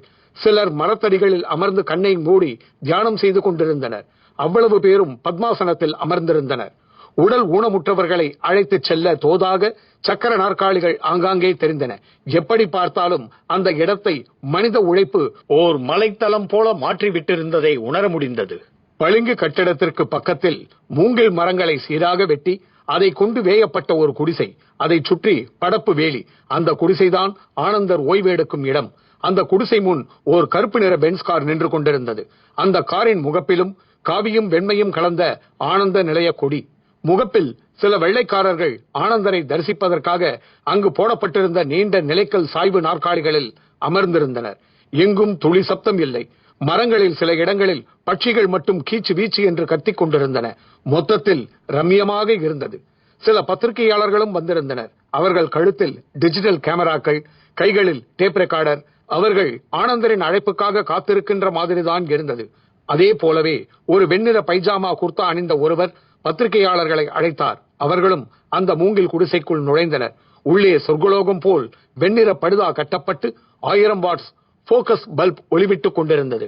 தரையில் எல்லோரும் அமர வசதியாக கை பருமனில் மெத்தை விரிப்பு, ஆங்காங்கே அதில் திண்டுகள். நடுநாயகமாக ஓர் அலங்கரிக்கப்பட்ட ஆசனத்தில் ஆனந்தர் அமர்ந்திருந்தார். அவருக்கு இருபுறமும் 2 சிஷ்யர்கள். ஒரு ஏர்கூலர் சற்று தள்ளி அதிக சப்தமின்றி ஓடிக்கொண்டிருந்தது. மற்றபடி அங்கே எந்த இறை சின்னங்களும் வடிவங்களும் இல்லை. ஆனந்தர் மட்டும் தான் ஒரு இந்து என்கிற மாதிரி நெற்றியில் மெல்லிய விபூதி கீற்றும் அதன் மேல் செந்தூரத்தில் சிறிய லிங்க வடிவில் ஒரு பொட்டும் வைத்திருந்தார். பத்திரிகையாளர்கள் வந்து அமர்ந்தனர். தசாங்க புகை வளைய வர ஆரம்பித்தது. ஆனந்தரின் உதவியாளர் ஜெகதீஷ் பத்திரிகையாளர்கள் நடுவில் பேசுவதற்கு தயாரானார். பத்திரிகை நண்பர்களுக்கு வணக்கம். நம்முடைய சுவாமிஜி அவர்கள் 3 மாத அயல்நாட்டு பயணத்தை முடித்துக் கொண்டு இன்றுதான் பாரதம் வந்துள்ளார். நீண்ட இடைவெளிக்கு பிறகு அவர் உங்களை சந்திக்கிறார். இன்று நமது நாட்டில் ஆன்மீக போலிகள் அதிகரித்து விட்டனர். அவர்களுக்கு நடுவில் புடம் போட்ட தங்கமாய் மின்னிக் கொண்டிருப்பவர் நமது சுவாமிஜி. 3 காலங்களையும் உணர்ந்து தனக்குள் வைத்திருப்பவர். ஒருமுறை ஒரு மந்திரி சுவாமிஜியை சந்தித்துவிட்டு செல்லும் போது, உங்களை கொல்ல முயற்சி நடக்கும், ஆனால் நீங்கள் தப்பி விடுவீர்கள் என்றார். சில தினங்களிலேயே அந்த மந்திரியை கொல்லும் முயற்சியில் அவர் தப்பினார். இப்படி சுவாமிகள் நடக்க இருப்பதை முன்பே கூறுவதில் நிறைய சாதனை புரிந்தவர். இவரால் தீராத நோய்கள் பலருக்கு தீர்ந்திருக்கின்றன. மழையே பெய்திராத ஒரு கிராமத்தின் வழியாக சுவாமிகளின் கார் பயணித்த போது அந்த கிராமத்து வறட்சி சுவாமிகளை வாட்டியது என்றே சொல்லலாம். மனம் பொறுக்காத சுவாமிஜி அன்று அந்த கிராமத்தில் இரவு தங்கி இரவு முழுக்க தியானம் செய்தார். மறுநாள் மழை வந்து கொட்டி தீர்த்து விட்டது. இப்படி சுவாமிகளை பற்றி நான் சொல்லிக்கொண்டே போக முடியும். மொத்தத்தில் சுவாமிகள் இந்த மண்ணில் நடமாடுகின்ற ஒரு மகாத்மா, மனித தெய்வம். அவரிடம் நீங்கள் இனி கேள்விகளால் வேள்வி நடத்தலாம். ஜெகதீஷின் ஓர் அறிமுக உரையை மைக் ஒன்றை பிடித்துக் கொண்டே நிகழ்த்தி முடித்தான். அதன் பின் அந்த கார்ட்லெஸ் மைக் பத்திரிகையாளர்கள் கைகளில் தவழ ஆரம்பித்தது. ஒரு பத்திரிகையாளர் முதல் கேள்வியை கேட்டார். சுவாமிகளுடைய உண்மையான பெயர்? ஆனந்தரேதான். உங்கள் சொந்த ஊர்? தயவு செய்து ஒரு யோகியை பார்த்து இப்படி கேட்பதை தவிருங்கள். ஒரு ஞானிக்கு இந்த உலகம் அவனுக்கு சொந்தமான ஊர்தான். இருந்தாலும் நான் பிறந்த ஊர் என்றால் அது சேலம் ஆகும். சுவாமிகளுடைய குருநாதர் நான் சுயம்புலிங்கம் போன்றவன். என் வரையில் அந்த ஈசனே என் குரு. அப்படியானால் உங்களுக்கு தீட்சை கொடுத்தது யார்? ஈசன். ஈசன் என்றால்? ஈசன் என்றால் ஈசன். ஈசனை தெரியாமல் இது என்ன கேள்வி? இல்லை, கைலாயத்து ஈசன் உங்கள் முன் தோன்றி உங்களுக்கு தீட்சை தந்தார் என்பது நம்புவதற்கு சற்று கடினமாக உள்ளது. அப்படியானால் நம்பாதீர்கள், விட்டுவிடுங்கள். ஏன், உங்களுக்கு ஒரு குரு கிடைக்கவில்லை? நானே குரு. எனக்கு எதற்கு குரு? ஆனந்தரின் பதிலால் அங்கே சில நொடிகள் வரை ஓர் அமைதி. திரும்பவும் கேள்விகள் தொடங்கியது. ஈசனையே குருவாக அடைந்த உங்களுக்கு எல்லா யோக வித்தைகளும் தெரியுமா? யோக வித்தைகள் என் வரையில் சாதாரணம். உடற்பயிற்சியில் வித்தைகளை நான் சொல்லவில்லை. சில சித்தர்கள் தங்கள் வாயிலிருந்து லிங்கம் வரவழைத்து தருகின்றனர். சிலர் விபூதி வரவழைக்கின்றனர். நானும் வரவழைப்பேன். உங்கள் சட்டை பாக்கெட்டுகளில் பாருங்கள். அவர்கள் உடனே அவ்வளவு பேரும் சட்டை பாக்கெட்டை பார்த்தனர். உள்ளே எல்லோர் சட்டை பாக்கெட்டிலும் ஒரு ஸ்படிக லிங்கம் இருந்தது. அவர்களுக்கு அப்படியே குப்பென்று வியர்த்து விட்டது. அருகிலேயே நின்றபடி இருக்கும் ஜெகதீஷ் முகத்தில் ஒரு மர்மமான சிரிப்பு. இது இது எப்படி நடந்தது? அதெல்லாம் யோக ரகசியம். இப்படி சிவலிங்கம் வரவழைத்தது போல தங்கத்தை, வைரத்தை வரவழைக்க முடியுமா? தாராளமாக. ஆனால் அவைகள் ஆசையின் சின்னங்கள். எனவே நான் அவைகளை வரவழைக்க விரும்பவில்லை. தங்கம், வைரம் வேண்டாம். எவ்வளவோ பேர் தீராத வியாதிகளால் அவதிப்படுகிறார்கள். அவர்களுக்கும் மருந்து வரவழைக்கலாமே. நிதியமைச்சர் வந்து கேட்டால் பட்ஜெட்டையே வரவழைத்து என்னால் தர முடியும். ஆனால் கேட்பவர்களுக்கு தகுதி இருக்கிறதா என்பது முக்கியம். உங்களிடம் தகுதி இருக்கிறதா என்பதும் முக்கியம். உங்களிடம் ஒன்றை கேட்க என்ன தகுதி வேண்டும்? என் சீடனாக வேண்டும். 12 ஆண்டுகள் என்னிடம் பணிபுரிந்து யோக வாழ்க்கை வாழ வேண்டும். அதன் பிறகு அவர்கள் எதை கேட்டாலும் தருவேன். அப்படியானால் இங்கே ஒரு 12 வருடமாக இருந்தவர் தனக்கு ரம்பை போல ஒரு பெண் வேண்டும் என்று கேட்டால் வரவழைத்து தருவீர்களா? ஒரு பத்திரிகையாளரின் குறும்பான கேள்விக்கு ஆனந்தர் முகத்திலும் ஓர் குறும்பு சிரிப்பு. என்ன சாமி, நீங்களும் சிரிக்கிறீங்க? கடவுள் ஏன் எல்லோர் முன்னாலும் தோன்றுவதில்லை என்பது எனக்கு இப்போது புரிகிறது. என் கேள்விக்கும் உங்கள் பதிலுக்கும் என்ன சாமி சம்பந்தம்? நிறையவே இருக்கு. ஒரு யோகி என்கிட்டயே தங்கம், வைரம், அப்புறம் ரம்பேனெல்லாம் இன்ப சாதனங்களை கேட்கிற நீங்க கடவுள்கிட்ட எதெல்லாம் கேட்பீங்க? ஆனந்தரும் பதில் கேள்வி கேட்டுவிட்டு தொடர்ந்தார். இங்க என்கிட்ட பயிற்சி எடுத்தவங்களுக்கு அற்ப ஆசை தோன்றாது. எனவே இப்படியெல்லாம் கேட்க மாட்டார்கள் என்றார். அப்போ அந்த தைரியத்துல தான் உங்களை கடவுளாகவும் உங்களால எல்லாமே செய்ய முடியும்னு உங்க சிஷ்யர் சொல்றாரா? ஒரு நிருபர் சற்று வில்லங்கமாக கேட்ட கேள்வியில் ஏராளமான குறும்பு. ஆனந்தரையும் அது சீண்டத்தான் செய்தது. நான் மட்டும் கடவுள் இல்லை, நீங்களும் தான் கடவுள், நாம எல்லாருமே கூட கடவுள் தான். ஆனா என்ன, நான் இந்த உண்மை தெரிஞ்ச சக்திகளை பயன்படுத்த தெரிஞ்ச கடவுள், நீங்க அப்படி இல்ல. இதுதான் நமக்கு இடையில உள்ள வித்தியாசம். இப்படி ஒரு பதிலைத்தான் கிட்டத்தட்ட எல்லா யோகிகளும் சொல்றாங்க, நீங்களும் சொல்றீங்க. வேற விசேஷமான ஆற்றல் உங்ககிட்ட என்ன இருக்கு? விசேஷமான ஆற்றல்னா, இப்ப எங்களால வெறும் கையில விபூதி வரவழைக்க முடியாது, வாயிலிருந்து லிங்கம் எடுக்க முடியாது, ஒருத்தர் மனசுல என்ன இருக்குன்னு சொல்ல முடியாது, இப்படி எவ்வளவோ. இதெல்லாம் ஆற்றல் இல்ல, மேஜிக், தந்திரம். இருக்கட்டும், பக்தர்களை உருவாக்கி அவங்கள ஆன்மீகத்துக்கு இழுக்க இந்த தந்திரங்கள் பயன்படுறதா பலரும் சொல்றாங்க. மிட்டாய் கொடுத்து ஒரு பள்ளி மாணவனை சுதந்திர தின விழாவிலையும் குடியரசு தின விழாவிலையும் கலந்துக்க வைக்கிற மாதிரியான விஷயங்கள்ல பெரிய தப்பு ஒண்ணும் கிடையாதுன்னு ஒரு யோகி சொல்லியிருக்காரு. அவசியம் இல்லை. அவர் வேணும்னா அந்த மாதிரி மலிவான தந்திரங்களை கொண்டு பக்தி யோகத்தை வளர்க்கட்டும். எனக்கு அப்படி ஒரு அவசியமே இல்லை. ஏன்னா நான் அஷ்டமா சக்திகளையே அடைய போறவன். ஆனந்தர் முதல் தடவையாக அஷ்டமா சக்திகள் பற்றி பேசவும் பத்திரிகையாளர்களிடம் ஒரு மெல்லிய பரபரப்பு. அஷ்டமா சக்திகள் பற்றி கேள்விப்பட்டிருக்கோம், ஆனா அதையும் கூட நாங்க ஒரு மேஜிக் மாதிரி தான் பாக்குறோம். என்ன செய்ய, இன்றைய விஞ்ஞான உலகம் எதை செய்திருக்கோ இல்லையோ, நிறைய கேள்வி கேட்கவும் நிறையவே ஒரு விஷயத்தை தப்பா புரிஞ்சுக்கவும் கத்து கொடுத்திருக்கு. இவ்வளவு வருத்தப்படுற நீங்க அஷ்டமா சக்திகள்ல உண்மை என்னன்னு சொல்லி அதுல உங்களோட சாகசங்களையும் எங்களுக்கு காட்டலாமே. காட்டதான் போறேன், கொஞ்சம் பொறுமையா இருங்க. அப்படி நான் காட்டிட்டா அப்புறம் இந்த உலகத்தோட ஒரே ஆன்மீக குருவா நான் மட்டும்தான் இருப்பேன். என் சகாக்கள் அவ்வளவு பேரும் அடிபட்டு போயிடுவாங்க. ஏன், எல்லா மதங்களுமே அடிபட்டு போயிடும். ஒரே கடவுள், ஒரே மதம் என்னுடையதுன்னு உருவாகி இந்த உலகம் பின்னாள்ல என்ன மட்டுமே கொண்டாடும். நல்லது தானே? பல மதங்கள், பலவித கொள்கைகள், பலவித வழிபாட்டு முறைகள்னு இருக்கிறதுனால தானே என்னோடதுதான் வசதி, இல்ல என்னோடதுதான் சிறந்ததுங்கிற எண்ணங்களும் அதனால சண்டை சச்சரவுகளும் தோன்றுது. சரியா சொன்னீங்க. கூடிய சீக்கிரம் நான் சொன்ன அந்த அஷ்டமா சக்திகளை எல்லாம் உங்க முன்னால செஞ்சே காட்டுவேன். இந்த மண்ணோட மிகப்பெரிய பொக்கிஷங்கள் அவை. தெய்வீகமான மனித சமுதாயத்துக்கு மட்டுமே சொந்தமானது அது. இந்த உலகையும் உங்களையும் என்னையும் படைச்ச இறைவனே நேரில் தோன்றி தந்த அற்புதங்கள் அது. அந்த அற்புதங்களை அடையிற நேரம் என் வரையில நெருங்கிக்கிட்டே இருக்கு. அப்படின்னா இப்ப நீங்க அஷ்டமா சக்தி உடைய ஒரு யோகி இல்லையா? போதும், இப்படி நெருக்கி நெருக்கி கேள்வி கேட்கறத அரசியல்வாதிகள் கிட்ட வச்சுக்கோங்க, ஆன்மீகவாதிகள் கிட்ட வேண்டாம். உங்களுக்கு ஒரு உறுதியை மட்டும் நான் தரேன். அஷ்டமா சக்தி மட்டும் இல்ல, இரும்ப தங்கமாக்குற ரசபாதம், கயிற பாம்பாக்குற பீதாம்பர ஜாலம், நினைச்சப்போ மழைய உண்டாக்க முடிஞ்ச ரிஷிய சிருங்க தபோ சக்தி, பற்றாத செல்வத்தை எல்லோருக்கும் தர முடிஞ்ச குபேர அனுகிரகம்னு பல விஷயங்கள் நம்ம சுற்றி இருக்கு. இதெல்லாமே நம்ப முடியாத மாயங்களா, கட்டுக்கதைகளை போலத்தான் இருக்கு. நான் இதெல்லாமே விஞ்ஞான கண்டுபிடிப்புகளை விட மேலான சக்தி படைச்சதுங்கிறத இந்த உலகத்துக்கு நிரூபிப்பேன். இது மட்டும் நிச்சயம். ஆனந்தர் அழுத்தமான அந்த பதிலுக்கு பின் இனி பேச ஒன்றுமில்லை என்கிற மாதிரி எழுந்து கொண்டார். நிருபர்களுக்கும் புரிந்தது. அவர்களும் கேள்விகளை நிறுத்திக் கொண்டனர். சில நிருபர்கள் ஆனந்தருடன் சேர்ந்து புகைப்படங்கள் எடுத்துக் கொண்டனர். அப்போது ஆனந்தரின் மேல் சட்டைக்குள் இருக்கும் செல்போனிடம் இருந்து சினுங்கள். அது ஒரு பிரத்யேகமான எண்.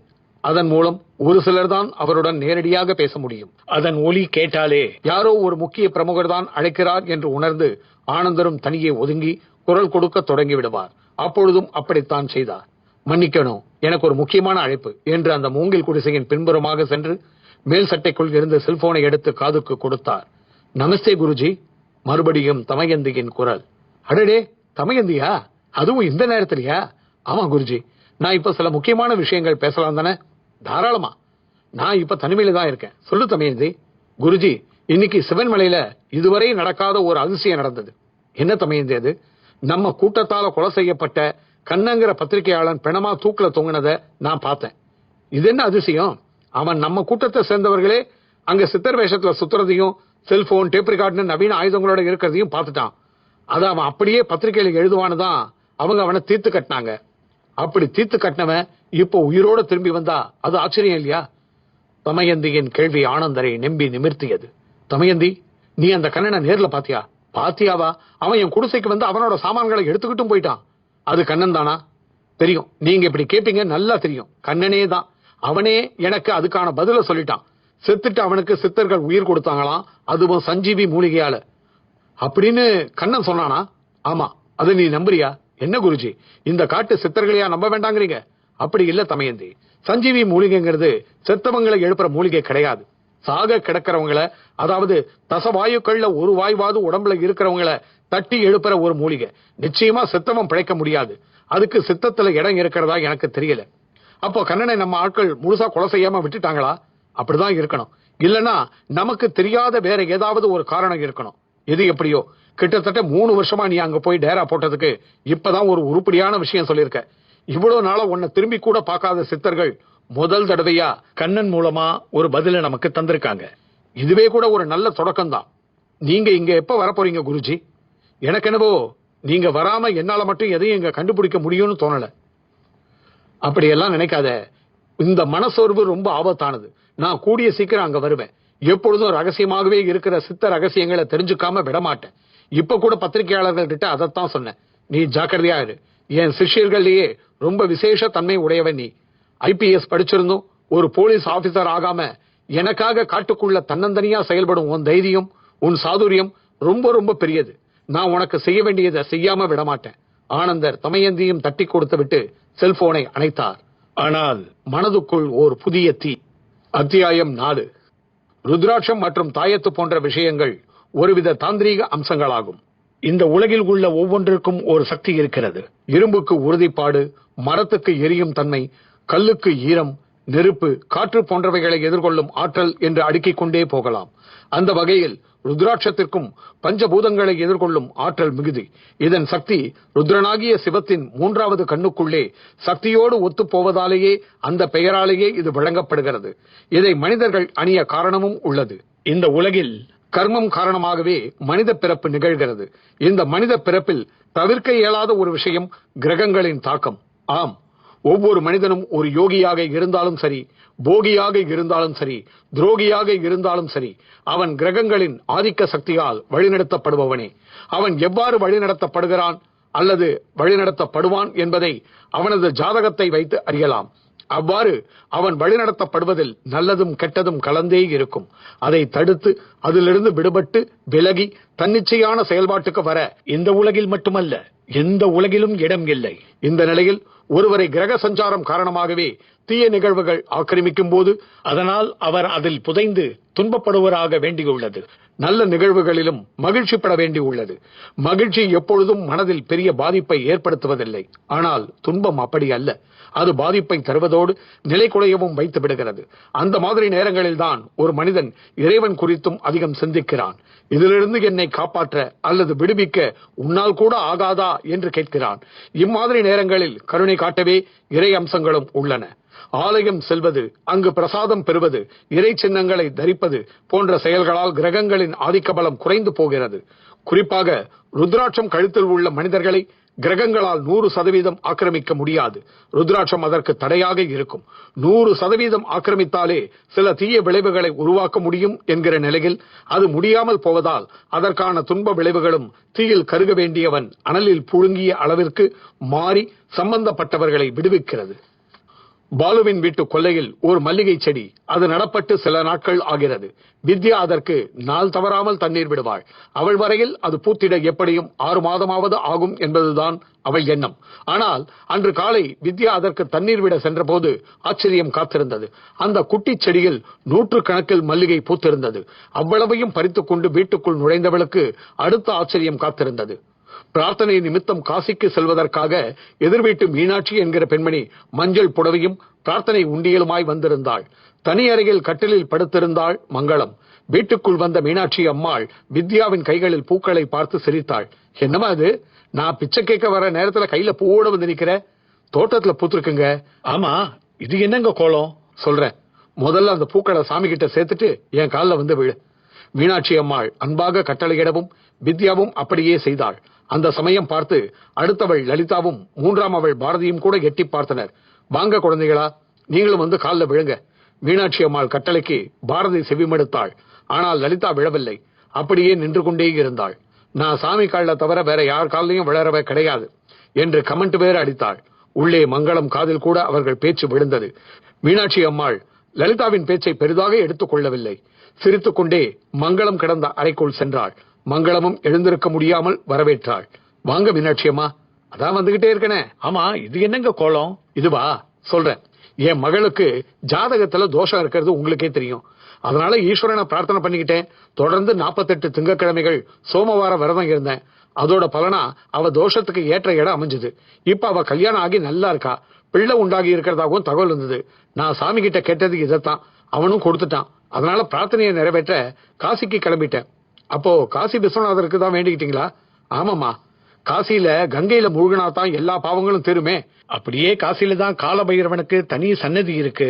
எப்பவும் தப்பான விதிப்பாட்டை சரியா எழுதுறவன் காலபைரவன் தானே. கால அரவம்னா காலத்தால நமக்கு ஏற்படுற அச்சம் பயம், கால பைரவம்னா அந்த அச்சம் பயம் நீக்கிறவன்னு பொருள். அதனாலதான் பைரவனுக்கு நன்றி சொல்லிட்டு வர கிளம்பிட்டேன். இப்படி காசிக்கு புறப்படும் போது பிச்சை எடுத்து அதை போய் கங்கையில சேர்க்கிறது விசேஷம்.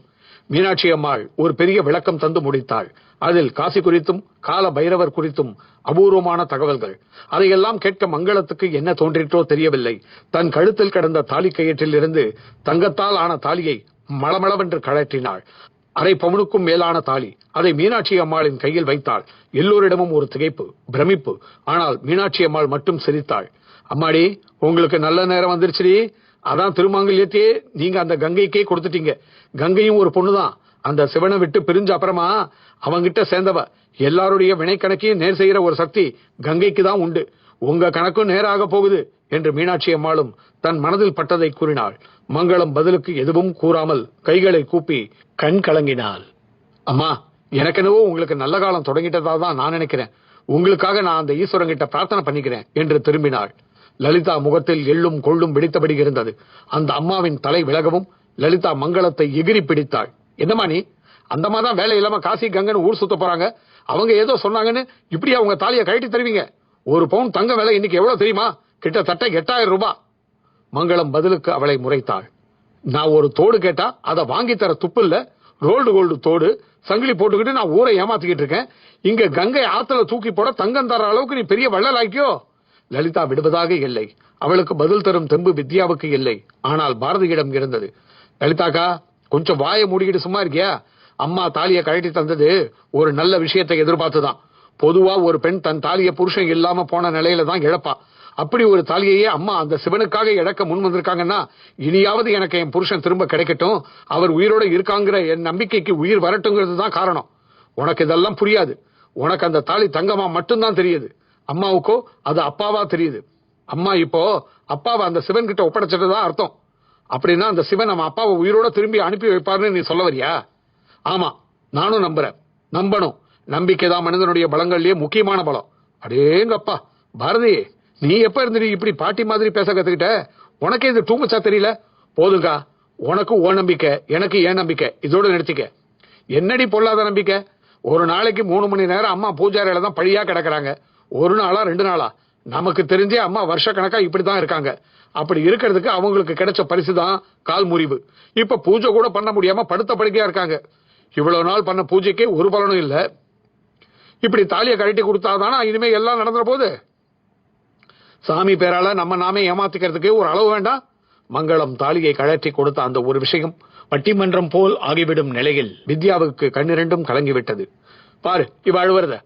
பெருசா இவளையும் ஒருத்தன் காதலிச்சான். கல்யாணம் கூடி வரும்போது காக்கா வெளிப்பு வந்து காலை வாரி விட்டதுதான் மிச்சம். நீ கும்பிடுற சாமி, அம்மா நம்புற சாமி, அப்ப எங்க போயிருந்தது? பதில் சொல்லு. லலிதா வளைத்து பிடித்து விட்டாள். பாரதியாலும் அதற்கு மேல் அவளுக்கு தகுந்த மாதிரி ஒரு பதிலை கூற முடியவில்லை. அவள் சொல்வதிலும் நியாயம் இருப்பது போலத்தான் உணர்ந்தாள். அம்மா, லலிதாக்கா பத்தி நமக்கு நல்லா தெரியும். எதிரியும் இதுக்கு குறுக்கு புத்தியும் பொறாமையும் தான். ஆனாலும் இது கேட்கிற மாதிரி தானமா அந்த சாமியை நம்ம வச்சிருக்காரு. நீ வச்சிருக்கிற பக்திக்கு இப்படியா உன்னை படுக்க போடணும்? வித்யாக்காவுக்கு இருக்கிற ஒரு நல்ல எண்ணத்துக்கு கரெக்டா அந்த சமயத்திலேயா காக்கா வெளிப்பு வரணும்? பாரதியின் நியாயம் மங்களத்தை இடித்தாலும் அவள் மட்டும் நம்பிக்கை இழக்கவில்லை. பாரதி, உன் வயசுக்கு நீ இப்படி எல்லாம் பேசுற. இப்படி எல்லாம் பேசுற நிலையில தான் நம்ம நிலையும் இருக்கு. ஆனா சில விஷயங்களை, வாழ்க்கையில எல்லா விஷயங்களையும் பாக்குற மாதிரி பார்க்க கூடாது. உன் கேள்விகள் எனக்குள்ளேயும் இருக்கு. எப்பவும் சோதனைகள் வரும்போதுதான் நாம மாறாம தெளிவோடு இருக்கணும். அப்படி இருந்துட்டா நமக்கு எது கிடைக்கணுமோ அது கிடைக்கும். போதுமா? இந்த பல்லவிய காலம் தவறாம எல்லாம் பாடிடுங்க. சோதனையா சோதனை. சாமி நம்ம படைச்சிருக்கிறதே சோதிக்கிறதுக்கு தானா, வாடுறதுக்கு இல்லையா? நம்மள சோதிக்க அவர் யாரு? அவரை நாம சோதிக்கலாமா? லலிதா பிலுபிலுவென்று பிடித்து உழுக்க ஆரம்பித்து விட்டாள். வித்யா அமைதியாகவே இருந்தாள். பாரதி தான் திரும்பவும் வாயை திறந்தாள். போதுங்கா, போதும். போய் உன் வேலையை பாரு. நீ பயங்கர புத்திசாலி. ஆகையால நீ புத்தியால நல்லா இருந்து எங்களுக்கெல்லாம் ஒரு உதாரணமா இரு. நாங்க இப்படியே இருக்கோம் என்று அவள் கூறவும் லலிதா ஒரு சவால். நீ சொன்னாலும் சொல்லாட்டியும் நான் வாழ்ந்து காட்டதான் போறேன். அதை நீங்க எல்லாரும் பார்க்க தான் போறீங்க. அப்பதான் உங்களுக்கு சாமி பூதங்கிறதெல்லாம் எவ்வளவு பெரிய கற்பனைங்கிறது புரியும் என்று கையை சொடக்கு போட்டு அதன் பின் அங்கிருந்து நகர்ந்து விட்டாள். மங்களத்திடம் ஒரு பெருமூச்சு. பாரதியும் பெருமூச்சுடன் கொல்லை பக்கம் சென்றார். அங்கேதான் துணி துவைக்க வேண்டும். பக்கெட்டில் ஈர துணிகள் சோப்பு தண்ணீரில் ஊறிக்கொண்டிருந்தன. கொல்லை கதவும் திறந்தது. கொல்லையில் சில செடிகள் வளர்ந்து வருகின்றன. அவை அவ்வளவும் தப்புச் செடிகள்.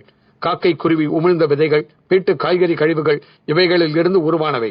அப்படித்தான் அந்த கொல்லையிலும் தக்காளி, கருவேப்பிலை, கொத்தமல்லி போன்றவை வளர்ந்திருந்தது. பாரதிக்கு அவைகளை பார்ப்பதும் அதற்கு தண்ணீர் விடுவதும் மிக பிடிக்கும்.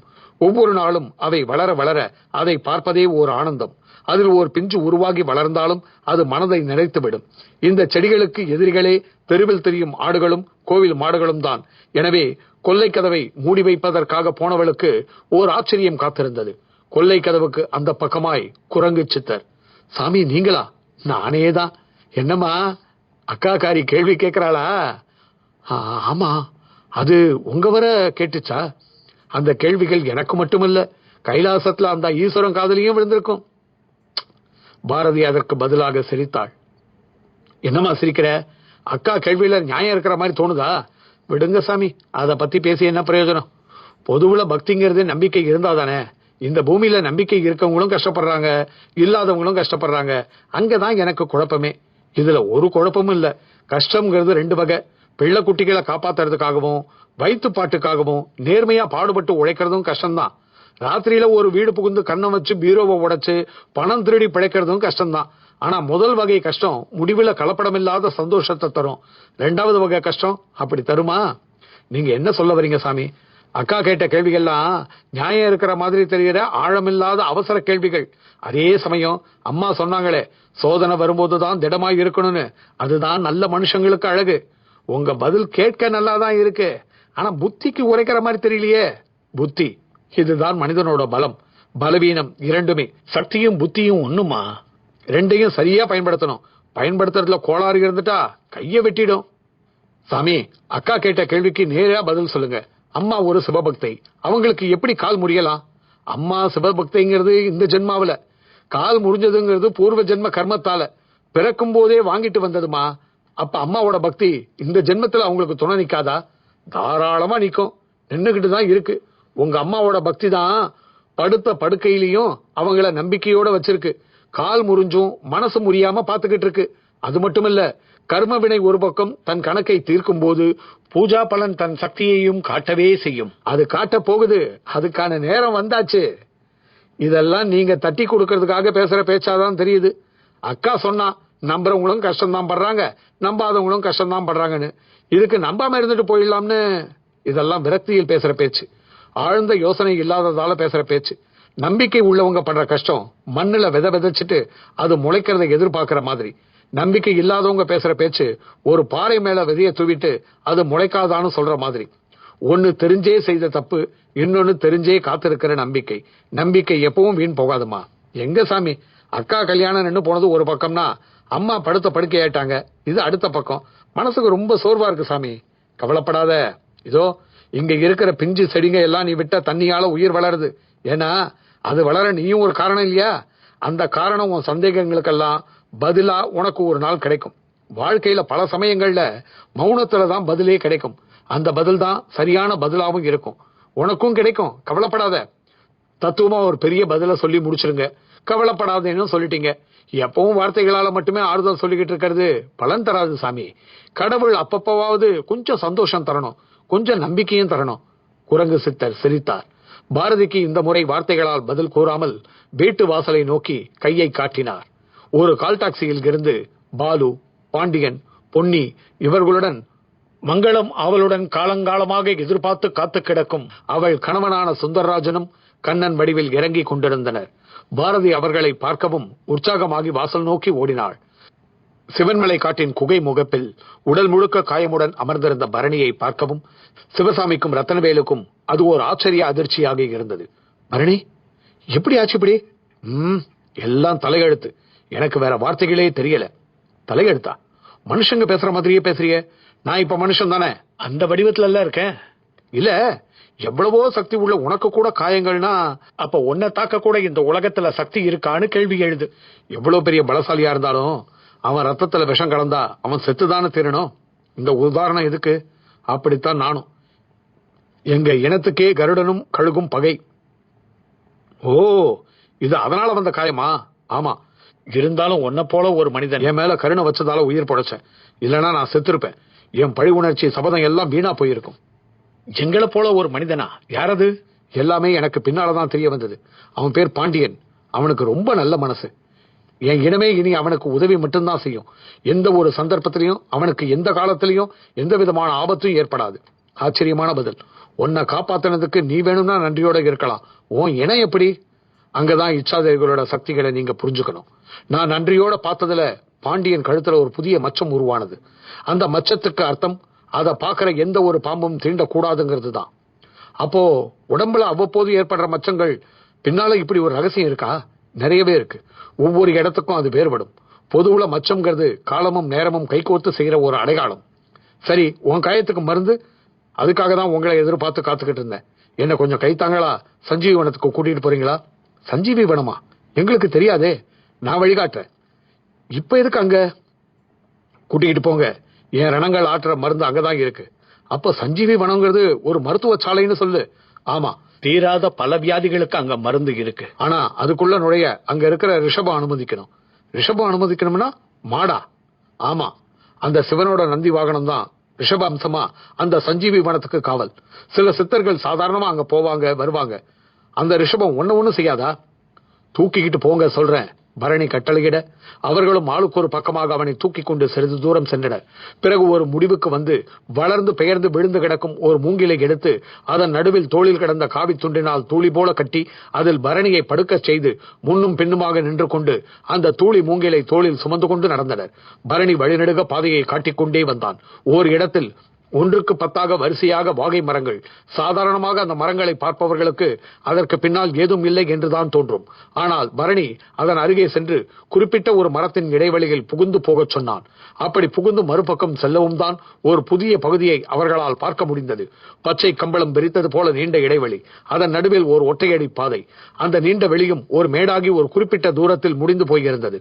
இருவரும் ஒற்றையடி பாதையில் பரணியை தூக்கிக் கொண்டு அந்த மேட்டில் ஏறினர். அங்கே அவர்களுக்கு அடுத்த கட்ட ஆச்சரியம். அந்த மேட்டிற்கு அப்பால் ஒரு பெரிய பூந்தோட்டம். சிவசாமியும் ரத்னவேலுவும் தன் வாழ்நாளிலேயே பார்த்திராத பூக்கள் எல்லாம் அந்த வெளியில் பூத்து கிடந்தது. வீசுகின்ற காட்டில் வாசமும் கலந்து வந்து கிறக்கியது. பரணி, இத்தனை வருஷமா இந்த காட்டை சுத்துற எங்களுக்கே இப்படி ஒரு இடம் இருக்கிறது தெரியல. உண்மையில உனக்கு அடிபட்டதுக்காக நாங்க சந்தோஷப்படுறோம் என்றார் ரத்னவேலு. இந்த இடம் பற்றி தெரிய வர்றது ஒரு விஷயம் இல்ல ரத்னவேல். இது ஒரு வகையில ரொம்ப ஆபத்தான இடமும் கூட. நான் முன்பே சொன்னது போல ரிஷப காவல் உள்ள இடம் இது. அந்த ரிஷபத்தை வணங்கினா அது வழிவிடாதா என்ன? விடாது. துளியும் சுயநல நோக்கம் இல்லாதவங்களுக்கு தான் இங்க இடம். ஏன்னா இங்க உள்ள மூலிகைகள் மனிதனுடைய எல்லா ரோகங்களையும் விரட்டி அடிக்கக்கூடியவை.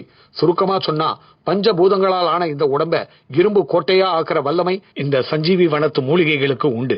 ஒவ்வொரு மனிதனும் இரும்பு கோட்டையா மாறினா அப்புறம் மனித சமுதாயம் ராட்சச சமுதாயமா மாறிடுங்கிறதுனால தான் இந்த வனம் நெருங்க முடியாதபடி இருக்கு. பரணி ஏதோ தான் கேள்விப்பட்டதையும் தனக்கு தெரிந்ததையும் கூறினான். அப்பொழுது மா என்று எங்கிருந்தோ காளை மாடாகிய ரிஷபம் கத்தும் சத்தம் கேட்டது. பரணி, மாடு கத்துற சத்தம் இது ரிஷபம் குரல் தானே? ஆமா, இங்க என்னை இறக்கி விட்டுருங்க. நான் இந்த மனித உடலோட அந்த வனத்துக்குள்ள நுழையறதை விட காயம்பட்ட என்னுடைய பூர்வ உடம்போட நான் நுழையிறேன். அவர்களும் தோளிலிருந்து மூங்கிலை இறக்கி தூளியை புல்வெளி மேல் கிடத்தினர். ஒரு சில நொடியில் பரணி தன் பூர்வ வடிவமான பாம்பு வடிவத்தை எடுத்து விட்டான். 12 அடி நீளம். ஆங்காங்கே கழுகு கவியதால் உண்டான காயங்கள். மெல்லத்தான் புல்வெளி மேலே ஊர்ந்து செல்ல ஆரம்பித்தான். அப்பொழுது காயம்பட்ட இடங்களில் புற்கள் பட்டு வலியில் உயிர் போயிற்று. சில அடி தூரத்திலேயே சஞ்சீவி வனமான ரண நிவாரண மூலிகை செடிகள் கொண்ட இடம் வந்துவிட்டது. அந்த இடத்தில் உடம்பை போட்டு பிரட்டி எடுத்தான். பார்த்து கொண்டே நின்ற சிவசாமிக்குள் புத்தி வேறு விதமாக வேலை செய்தது. அவரும் மெதுவாக நடந்து சென்று பரணி புரளும் தரை பரப்பில் உள்ள ரண நிவாரண மூலிகை செடியை முடிந்த அளவில் பிடுங்கி தன் இடுப்பில் கட்டி மடிப்பில் சொருகி கொண்டார். அடுத்த நொடி அந்த சஞ்சீவி வன காவல் ரிஷபம் சிவசாமியை பார்த்துவிட்டு தன் 4 கால்களுடன் திபு திபுவென ஆக்ரோஷமாக ஓடி வர தொடங்கியது. ரத்னவேலுவும் அது ஓடி வருவதை பார்த்து விட்டார். அடே அப்பா, என்ன ஒரு உயரம், என்ன ஒரு பருமன்! கிட்டத்தட்ட ஒரு யானையின் நீள அகலத்தில் 2 அடி நீளத்திற்கு குறையாத கொம்புகளோடு மூர்க்கமாக அது வந்ததில் ரத்னவேலுக்கு உயிரே போய்விட்டது. அப்படியே வந்த வழியே திரும்பி ஓட ஆரம்பித்தார். சிவசாமியும் பிடுங்கியது வரை இடுப்பில் சொருகிக் கொண்டு உருண்டு பிறண்டு ஓட ஆரம்பித்தார். பின்னங்கால் பிடரியில் படும் ஓட்டம். ரிஷபம் ஒரு மனிதன் நின்று ரசிப்பதைப் போல அவர்கள் இருவர் ஓட்டத்தையும் ரசித்தது. பின் திரும்பியது. புரண்டு கொண்டிருந்த பரணி முழு காயம் ஆறி படம் விரித்த நிலையில் அந்த ரிஷபத்தை பார்த்து சீறிக் கொண்டிருந்தான். ரிஷபம் உடனே ஒரு சித்தராக மாறியது. பரணியும் மனித உருவம் கொண்டு எழுந்து நின்றான். இது என்ன திருட்டுத்தனம் இச்சாதாரி? எது திருட்டுத்தனம்? நான் இந்த வனத்து இச்சாதாரி என்றால் தைரியமாக என் எதிரில் வந்து அனுமதியுடன் உள்ளே நுழைந்திருக்கலாமே. அவசியமில்லை. உன் அனுமதி எனக்கு அனாவசியம். இந்த மூர்க்க குணமும் திமிரான போக்கும் தான் உன்னை அவ்வப்போது இப்படி காயப்படுத்துவதும் கஷ்டப்படுத்துவதுமாக உள்ளது. போத நிறுத்து. உன் உபதேசம் எனக்கு அனாவசியம். அது எனக்கு தெரியும். நீ வடிவத்தில் மட்டும்தான் மனிதன். உனக்கு புத்தி எல்லாம் விஷம். பேசு, எவ்வளவு வேணாலும் பேசு. வெகு சீக்கிரம் நான் என் நாகரத்னத்தை அடைஞ்சிருவேன். எனது பழி உணர்ச்சியும் ஒரு முடிவுக்கு கொண்டு வந்த பிறகு உன்னை கவனித்துக் கொள்கிறேன். பரணி ஏதோ சபதம் போடுவது போல பேசியதை கேட்டு ரிஷபசித்தர் சிரித்தார். பின் உன் நாகரத்தினம் இப்போது வனத்திலேயே இல்லை, அதை முதலில் தெரிந்து கொள் என்றார். பரணியும் கூர்மையானான். நீ யாரை தேடி திரியிறியோ அந்த மனிதர் கூடு விட்டு கூடு பாஞ்சு இன்று நகரத்துக்கும் போய்விட்டார். அவரோடு உன் நாகரத்தினமும் போய்விட்டது. நீ மூர்க்கன், அதனால் இந்த காட்டையே சுற்றி வருகிறாய். அவரோ சித்தர்களின் உதவியால் எல்லா வித்தைகளையும் கற்றுக்கொண்டு தன் குடும்பத்தையும் கடை தேற்ற கிளம்பி சென்று விட்டார். பாவம் நீ. சித்தர் வேண்டுமென்றே சிரித்தார். பரணிக்கு உடம்பெல்லாம் பற்றி எரிய தொடங்கிவிட்டது. ரிஷப சித்தரே, நீங்கள் சொல்வது மட்டும் உண்மையாக இருக்குமானால் அந்த மனிதன் என்னிடமிருந்து மட்டும் தப்பிக்கவே முடியாது. அவன் மட்டுமல்ல, அவனுக்கு உதவுபவர்கள், அவனது குடும்பம் என்று அவ்வளவு பேரையும் நான் என் விஷத்தால் இந்த உலகத்தை விட்டு அனுப்புவேன். அப்படியே என் நாகரத்னத்தையும் தேடி அடைந்து அதன் பின் அதோடு இங்கே வந்து உங்களை பார்ப்பேன். இது சத்தியம். ஓர் ஆவேசத்தில் பரணி ஏதேதோ பேசிவிட்டான். அவன் அப்படி பேச வேண்டும், ஆவேசப்பட வேண்டும் என்பதுதான் ரிஷப சித்தரின் விருப்பமும் கூட. சிரித்துக் கொண்டே ரிஷப உருவத்திற்கு மாறியவர் அந்த சஞ்சீவி வனத்துக்குள் திரும்பவும் தன் காவல் பணியில் இறங்கிவிட்டார். வெகு தூரத்திற்கு ஓடிப்போய் ஒரு மரத்தின் பின்னால் மறைந்து கொண்டு நடந்ததை பார்த்துக் கொண்டிருந்த சிவசாமிக்கும் ரத்தனவேலுக்கும் இந்த சிவன்மலை காட்டுக்குள் இந்த மாதிரி இன்னும் எத்தனை புதிர்களும் மாயங்களும் ஒளிந்திருக்கிறதோ தெரியவில்லையே என்று ஆயாசமாக இருந்தது. பரணி ஓட்டமும் நடையுமாக அவர்களை நெருங்கினான். அவர்களும் அவன் எதிரில் வெளிப்பட்டனர். நான் இப்பவே நகரத்துக்கு கிளம்பி போறேன். உங்களுடைய உதவி எனக்கு இனி தேவையில்லை, நான் வரேன் என்று ஆவேசமாக அவர்கள் எதிரிலேயே அங்கிருந்து ஓடினான். அவர்களுக்கும் அவன் செயல் ஆச்சரியத்தை தான் அளித்தது. அத்தியாயம் 5. சிவ சின்னங்களில் ருத்ராட்சம் மட்டுமல்ல, பல விஷயங்கள் உடம்புக்கும் மனதுக்கும் காவலாக உள்ளது. ருத்ராட்சத்திற்கு அதில் பிரதான இடம் உண்டு. ருத்ராட்சத்தில் சில மருத்துவ குணங்களும் உள்ளன. கழுத்தில் ருத்ராட்சம் இருக்க சதா சர்வ காலமும் சுவாசிக்கும் போது ருத்ராட்சம் மேல்பட்ட காற்றையும் சேர்த்தே சுவாசிக்கிறோம். இந்த சுவாச கோளாறை இது சரி செய்வதோடு மட்டுமல்ல, இதயம் வரை சென்று திரும்புவதால் உடம்பில் ரத்தத்தில் கலந்து உடல் முழுக்க ஓடி பரவுவதால் ரத்தத்திலும் ருத்ராட்ச குணம் தினம் தினம் சொற்ப அளவு என்கிற வகையில் கலந்து கொண்டே இருக்கிறது. குளிக்கும் போது இதன் மேல் படும் நீர் உடல் முழுக்க பரவுவதால் மயிர் கால்களில் இதன் மருத்துவ குணம் தங்கி உடம்பில் ஊடுருவி புறத்திலும் ஒருவித பாதுகாப்பினை ஏற்படுத்துகிறது. சிவனடியார்களுக்கு விபூதியும் ருத்ராட்சமும் இப்படி பயன்படுகிறது என்றால் அவர்களின் ஜடைமுடியும் ஒரு வகையில் பயன்படுகிறது. வீட்டிற்குள் கோலாகலமாக நுழைந்தவர்களை பார்த்து பாரதியும் வித்யாவும் அப்படியே சந்தோஷத்துக்கு மாறிவிட, லலிதா வழக்கம் போல புதிய முகங்களான பொன்னியையும் கண்ணனையும் பார்த்து யார் இவர்கள் என்ற கேள்வியில் விழுந்திட, கண்ணனுக்குள் இருந்த சுந்தரராஜனுக்குள் ஒரு உளைச்சல், போராட்டம் ஏற்பட்டிருந்தது. தன் வீடு, தன் மக்கள் என்கிற அந்த சூழலும் அவர் எதிரில் தெரியும் அவர்களும் அவரை நெகிழ்விக்க, பாலு கூட அதை பார்த்து ஆச்சரியப்பட்டான். என்ன கண்ணன், ஏன் கண் கலங்குறீங்க என்று கேட்டான். என்னமோ தெரியல, இங்க வரவும் என் மனசும் உடம்பும் லேசான மாதிரி ஒரு ஃபீலிங். ஓ, ரொம்ப சந்தோஷம். இவங்க தான் என்னுடைய பெரிய அக்கா வித்யா. அப்படியா? இவங்களுக்கு தான் கல்யாணம் நிச்சயமாகி? கண்ணன் கேட்க வந்து பாதியிலேயே முடித்துக் கொள்ள அந்த கேள்வி வித்யாவையும் சற்று சங்கடப்படுத்த பாலு பேச்சை வேகமாக மாற்றினான். இது லலிதா அக்கா, 2வது அக்கா. ஓ, இவங்க தான் பூராட நட்சத்திரத்துல பிறந்தவங்கல்ல?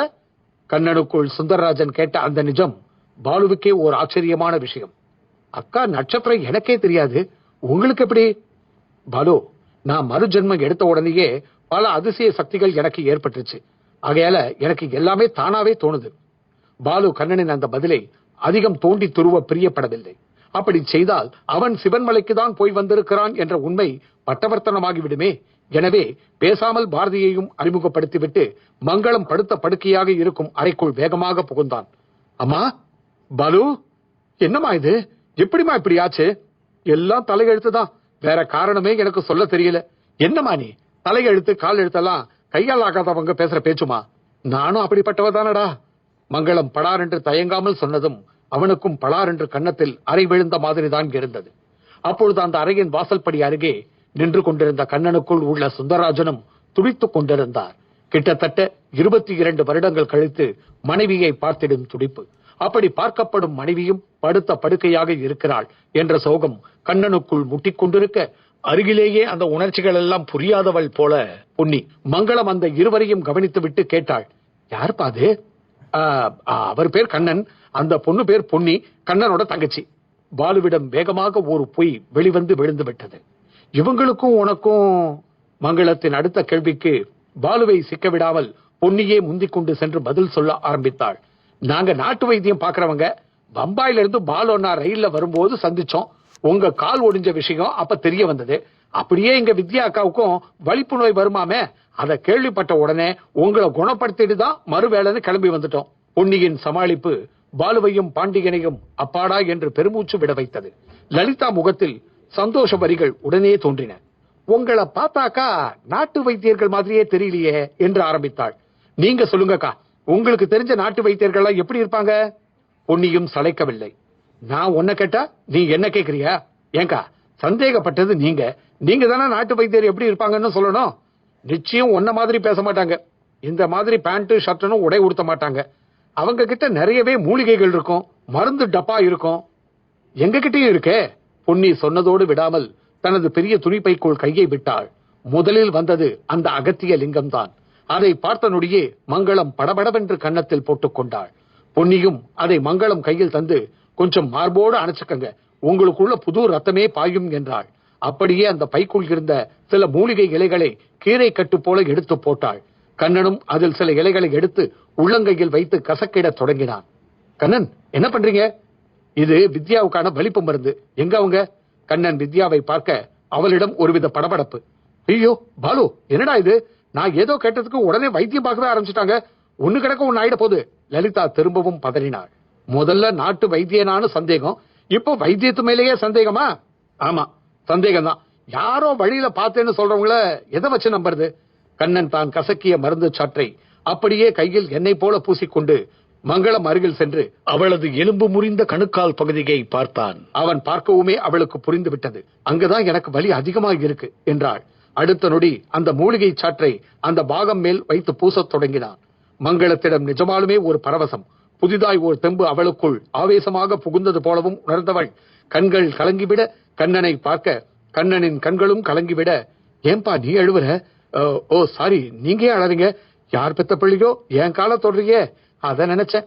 இது கடமை, பிராயச்சித்தம். கண்ணன் சுந்தரராஜனாக சொல்வது அவளுக்கு புரியவில்லை. ஆனால் அவன் ஏதோ சொல்ல வருகிறான் என்பது மட்டும் புரிந்தது.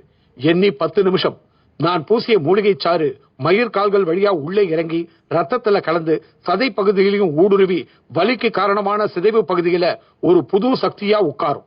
வலி பறந்துரும். அப்புறமா சொல்லுங்க நான் சரியான நாட்டு வைத்தியனா இல்லையான்னு. கண்ணன் சமாளித்து பேசிட எல்லோரும் கூர்ந்து கவனிக்க வித்யா அந்த இடைவெளியில் பொன்னியிடம் ஊன்றத் தொடங்கினாள். பாப்பா, நீ என்ன படிக்கிற? எனக்கு படிப்புன்னா என்னன்னே தெரியாது. ஐயோடா, அது தப்பாச்சே. இவ்வளவு நல்லா பேசுற நீ படிக்காம இருக்கலாமா? உங்க வீட்டுல உன்னைய ஸ்கூலுக்கு அனுப்பல? நான் காட்டுவாசி, எங்க காட்டுல பள்ளிக்கூடமே இல்லையே, அதுக்காக படிக்காம இருக்கலாமா? அது எவ்வளவு பெரிய தப்பு தெரியுமா? ஒத்துக்கிறேன், எனக்கு நீங்க படிப்பு சொல்லி தரீங்களா? ஓ, ஆனா ஸ்கூல்ல சேர்ந்து படிச்சாதான் மத்தவங்க நீ படிச்சதை ஒத்துப்பாங்க. படிப்பு நம்ம மனக்கண்ணை திறக்கிறதுக்கு தான், ஊர் ஒத்துக்கிறதுக்காக இல்லக்கா. பொன்னியின் பதில் மங்களத்துக்கே ஒரு இன்ப அதிர்ச்சியை தான் அளித்தது. அது சரி, நீ என்ன எங்க கூடவே வா இருக்க போற? படிப்பு சொல்லிக் கொடுக்க? லலிதா திரும்பவும் அவளுடன் மோதுவது போல கேட்டாள். நிச்சயமா, நாங்க தரப்போற மருந்து உங்களை முதல்ல குணப்படுத்திடும். அப்புறம் 1 மண்டல காலம் கூட இருந்து தினமும் மருந்து தந்தாதான் அந்த வியாதி முழுசா குணமாகும். அப்படி நாங்க நடந்துக்கும் போது எந்த வீட்டுல தங்கி இருக்கோமோ அந்த வீட்டுல இதோ இந்த சிவலிங்கத்தை வச்சு பூஜை செய்வோம். இதெல்லாம் எங்க வழக்கங்க. பொன்னி அங்கே தங்குவதற்கு எப்படியெல்லாம் திட்டமிட்டு செயல்பட வேண்டுமோ அப்படியே நூல் பிசகாமல் அவள் செயல்படுவது போலத்தான் பாலுவும் பாண்டியனும் புரிந்து கொண்டனர். அதற்குள் 10 நிமிடம் கடந்து விட்டது. மங்களத்திற்கு அந்த இடத்தில் சுத்தமாய் வலி இல்லை. கீழே விழுந்து அடிபடுவதற்கு முன் கால் 2 எப்படி இருந்ததோ அப்படி இருப்பது போலதான் அவளுக்கு தோன்றியது. காலை அசைத்து பார்த்தாள். நன்றாகவே அசைந்தது. வலியே துளியும் தெரியவில்லை. காலை அப்படியே தொங்கவிட்டு எழுந்து நிற்கவும் முயன்றாள். கை 2 அகத்திய லிங்கத்தை பற்றி கொண்டிருந்தன. என்ன ஆச்சரியம், அவளால் நிற்க முடிந்தது. துளியும் வலி தெரியவில்லை. வித்யாவும் பாரதியும் எகிரி குதித்தனர். லலிதாவுக்கு தர்ம சங்கடமாகிவிட்டது. ஐயோ, என்ன ஒரு ஆச்சரியம்! ஆச்சரியம் மட்டுமல்ல, அதிசயம் கூட. லலிதாக்கா, என்ன பேசவே மாட்டேங்கிற? பாத்தியா அவங்க அனுபவத்தை? அப்படின்னா இவங்க 2 பேரும் இங்கேயே தங்க போறாங்களா? ஏன் தங்கினா என்ன? அக்கா அம்மா 2 பேருக்கும் குணமாகணும் தானே? பாலு கேட்க லலிதா முகத்தில் மாறுதல்கள். கண்ணனுக்குள் உள்ள சுந்தரராஜனுக்குள் புத்தி உடனே வேறு விதமாக வேலை செய்ய தொடங்கியது. அம்மாடி, நான் இங்க தங்க போறதில்ல. எனக்குன்னு இந்த ஊர்ல வீடு இருக்கு. எங்க அப்பா பேர் ராகவன், அம்மா பேர் சகுந்தலா. படிக்கிற ஆசை இருக்கிறதுனால பொன்னி மட்டும் இங்க தங்கி இருக்கட்டும். அது மட்டும் இல்ல, சிகிச்சை காலம் முழுக்க இந்த அகத்தியலிங்கத்துக்கு இங்க பூஜை ரொம்ப முக்கியம். அப்படியே இதோ இந்த குங்கும பொட்டியில பூஜை முடிஞ்ச நிலையில குங்குமத்தை எடுத்து உங்க அம்மா இட்டுக்கணும். ஒரு நாள் கூட தவறக்கூடாது. அப்படி மட்டும் இவங்க செஞ்சுட்டா வியாதி குணமாகிறது மட்டும் இல்ல, இந்த வீட்டுல தடப்பட்ட எல்லா நல்ல காரியங்களும் நடந்து முடியும். இந்த வீடும் பெரிய செல்வம் உள்ள வீடா மாறிடும். இந்த பூஜைக்கும் குங்குமத்துக்கும் அப்படி ஒரு சக்தியாக்கும். கண்ணனின் பேச்சும் தோரணையும் மங்களத்தை அப்படியே சுந்தரராஜனை ஞாபகப்படுத்தவே அவள் உள்ளுணர்வு கண்ணன் அந்த வீட்டிலேயே இருக்க வேண்டும் என்று துடித்தது. ஆனால் உண்மையில் அது சுந்தரராஜன் தான் என்பதை தெரிந்து கொள்ள முடியாதபடி ஒரு சூழல்.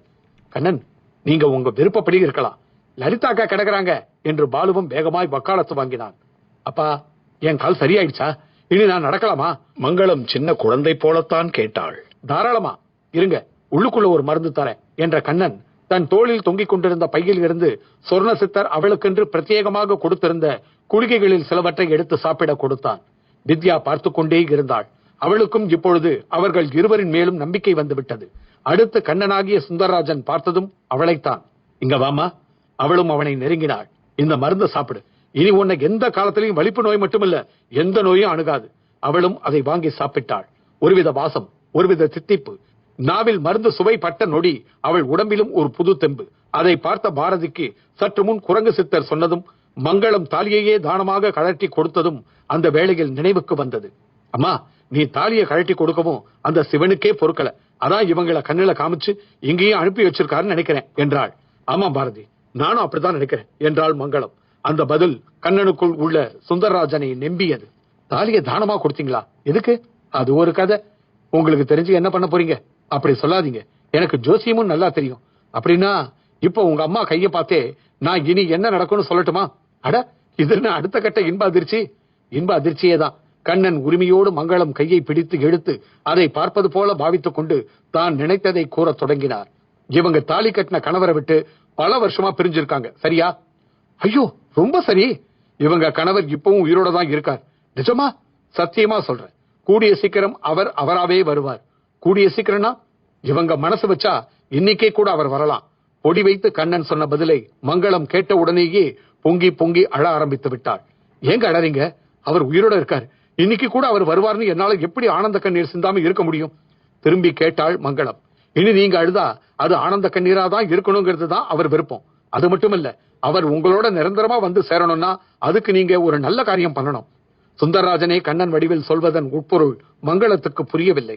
ஆனால் புருஷனை அடைந்து அவனோடு வாழ வேண்டும் என்கிற உறுதியும் வெறியும் அவளுக்குள் இருப்பதால் நான் இப்ப என்ன செய்யணும்? என் புருஷனுக்காக நான் எதை வேணாலும் செய்ய தயாரா இருக்கேன் என்று மெய் சிலிர்த்தாள். சுந்தரராஜன் ஆகிய கண்ணனின் கண்களிலும் கலக்கம். தன் மனைவிக்கு தன் பெயரில் எவ்வளவு ஈடுபாடு, விருப்பம். கண்ணனின் கரங்கள் அடுத்து தன் பையில் இருந்து ஒரு சிறு மரப்பெட்டியை வெளியில் எடுத்தன. ஒரு சான் நீளம், 1.5 அங்குல உயரம், நாலாபுரமும் பித்தளை பூன் போட்டு பார்க்க லட்சணமாக இருந்தது அந்த பெட்டி. அதனுள் தழும்ப தழும்ப மீனாட்சி குங்குமம். அதிலிருந்து ஜவ்வாது வாசம் கிறங்கடித்தது. அதனுள் மறைந்து கிடந்தது நாகரத்தினக்கல். அம்மா, இந்த பெட்டியை பூஜாரியில கொண்டு போய் வையுங்க. இதுல இருக்கிற குங்குமத்தை நீங்க தினமும் பூஜை செஞ்ச பிறகு எடுத்து இட்டுக்கணும். பூஜையின் போது இந்த பெட்டியையும் நீங்க பூஜிக்கணும். அப்படியே இதுக்கும் நீங்க கற்பூர தீபாரதனை காட்டணும். அது ரொம்ப முக்கியம். ஒரு நாள்னா ஒரு நாள் தவறக்கூடாது. அப்படி தவறுனா திரும்ப மறுநாள்ல இருந்து 48 நாள் நீங்க பூஜையை தொடரணும். அப்படி தொடர்ந்தாதான் உங்க கணவர் உங்களை தேடி வருவார். அவர் உங்களோட வந்து வாழறதுங்கிறது நீங்க செய்யற இந்த குங்கும பூஜையில தான் இருக்கு என்றபடி குங்கும பெட்டியை கையில் தரவும் மங்களம் கண்ணில் ஒற்றிக்கொண்டு முதல் காரியமாக பூஜை அறைக்குள் சென்று அதை அங்குள்ள சின்ன சிவலிங்கம் அருகில் வைத்தாள். பின்னாலேயே சென்ற பொன்னி தன் வசம் உள்ள அகத்திய லிங்கத்தையும் அந்த பெட்டிக்கு அருகில் வைத்துவிட்டு சிரித்தாள். அப்படியே இந்த சிவலிங்கத்துக்கும் பூஜை செய்யுங்க. இது அகத்தியர் சாமியே பூஜை செஞ்ச லிங்கம் என்றாள். நடப்பதையெல்லாம் பார்த்து எல்லோருக்குள்ளும் ஒரு பரவசம். ஆனால் லலிதாவிற்கு மட்டும் ஒரு குயுக்தி. ஆமா, அந்த குங்கும பெட்டிக்குள்ள அப்படி என்ன இருக்கு என்று கேட்டாள்.